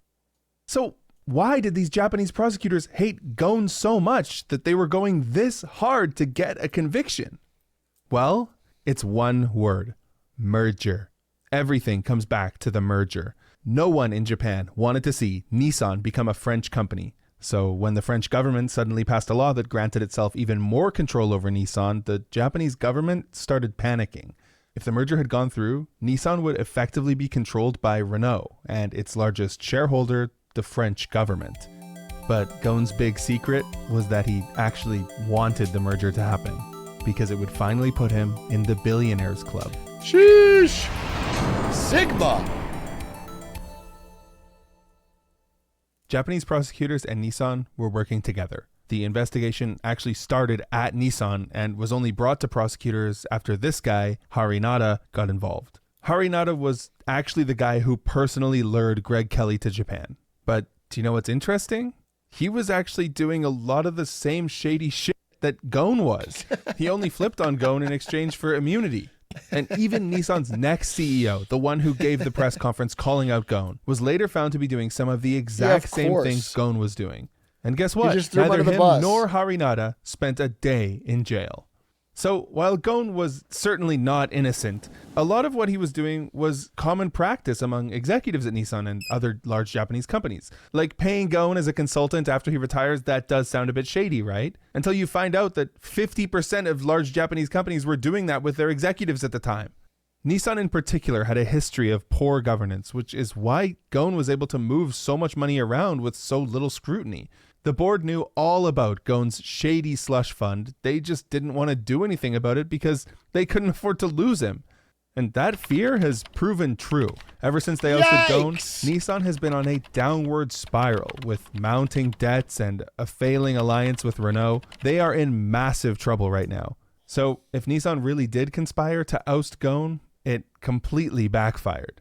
And the true tragedy is, we'll never know exactly what happened here. Truth and justice are completely hopeless in a legal system mired in so much prosecutorial misconduct and outright abuse of prisoners.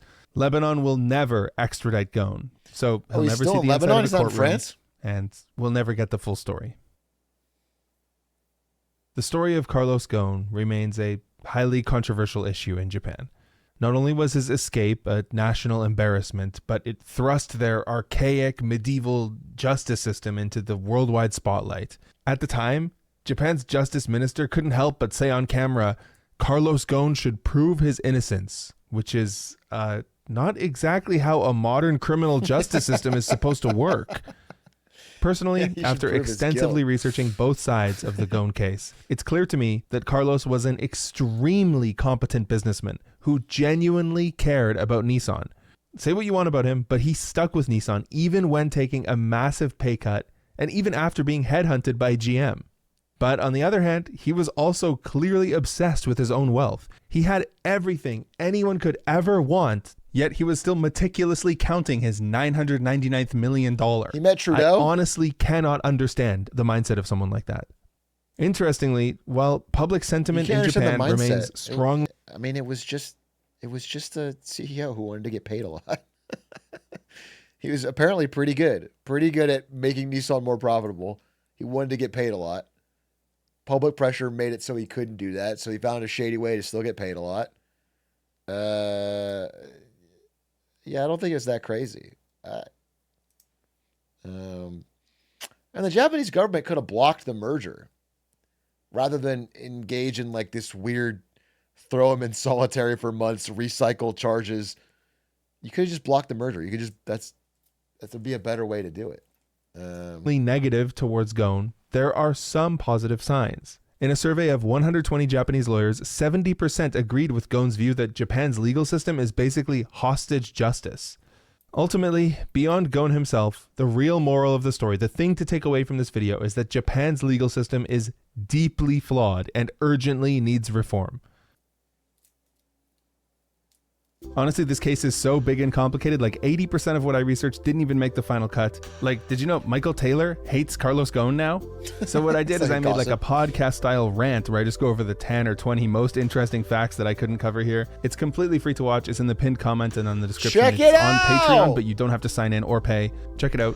Thanks for watching. Thank you so much to my patrons for making this whole YouTube career possible, and I'll see you next time.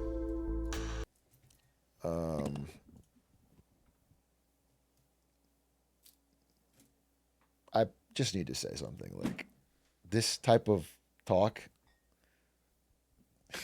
Shut up, bro.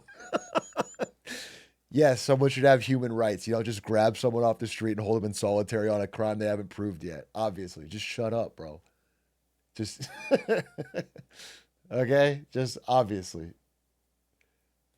And clearly there's a systemic problem where every company's doing it. So... Anyway, chat, I think I'm going to call it. Yeah, human rights should only be for humans I like.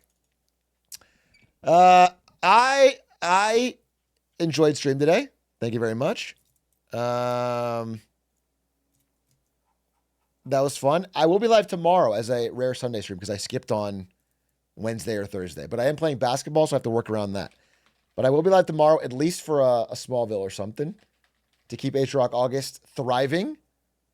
And I can't do Absolute Radiance tonight. I'm going to watch a show with Ari. We're going to watch Always Sunny, the new ep.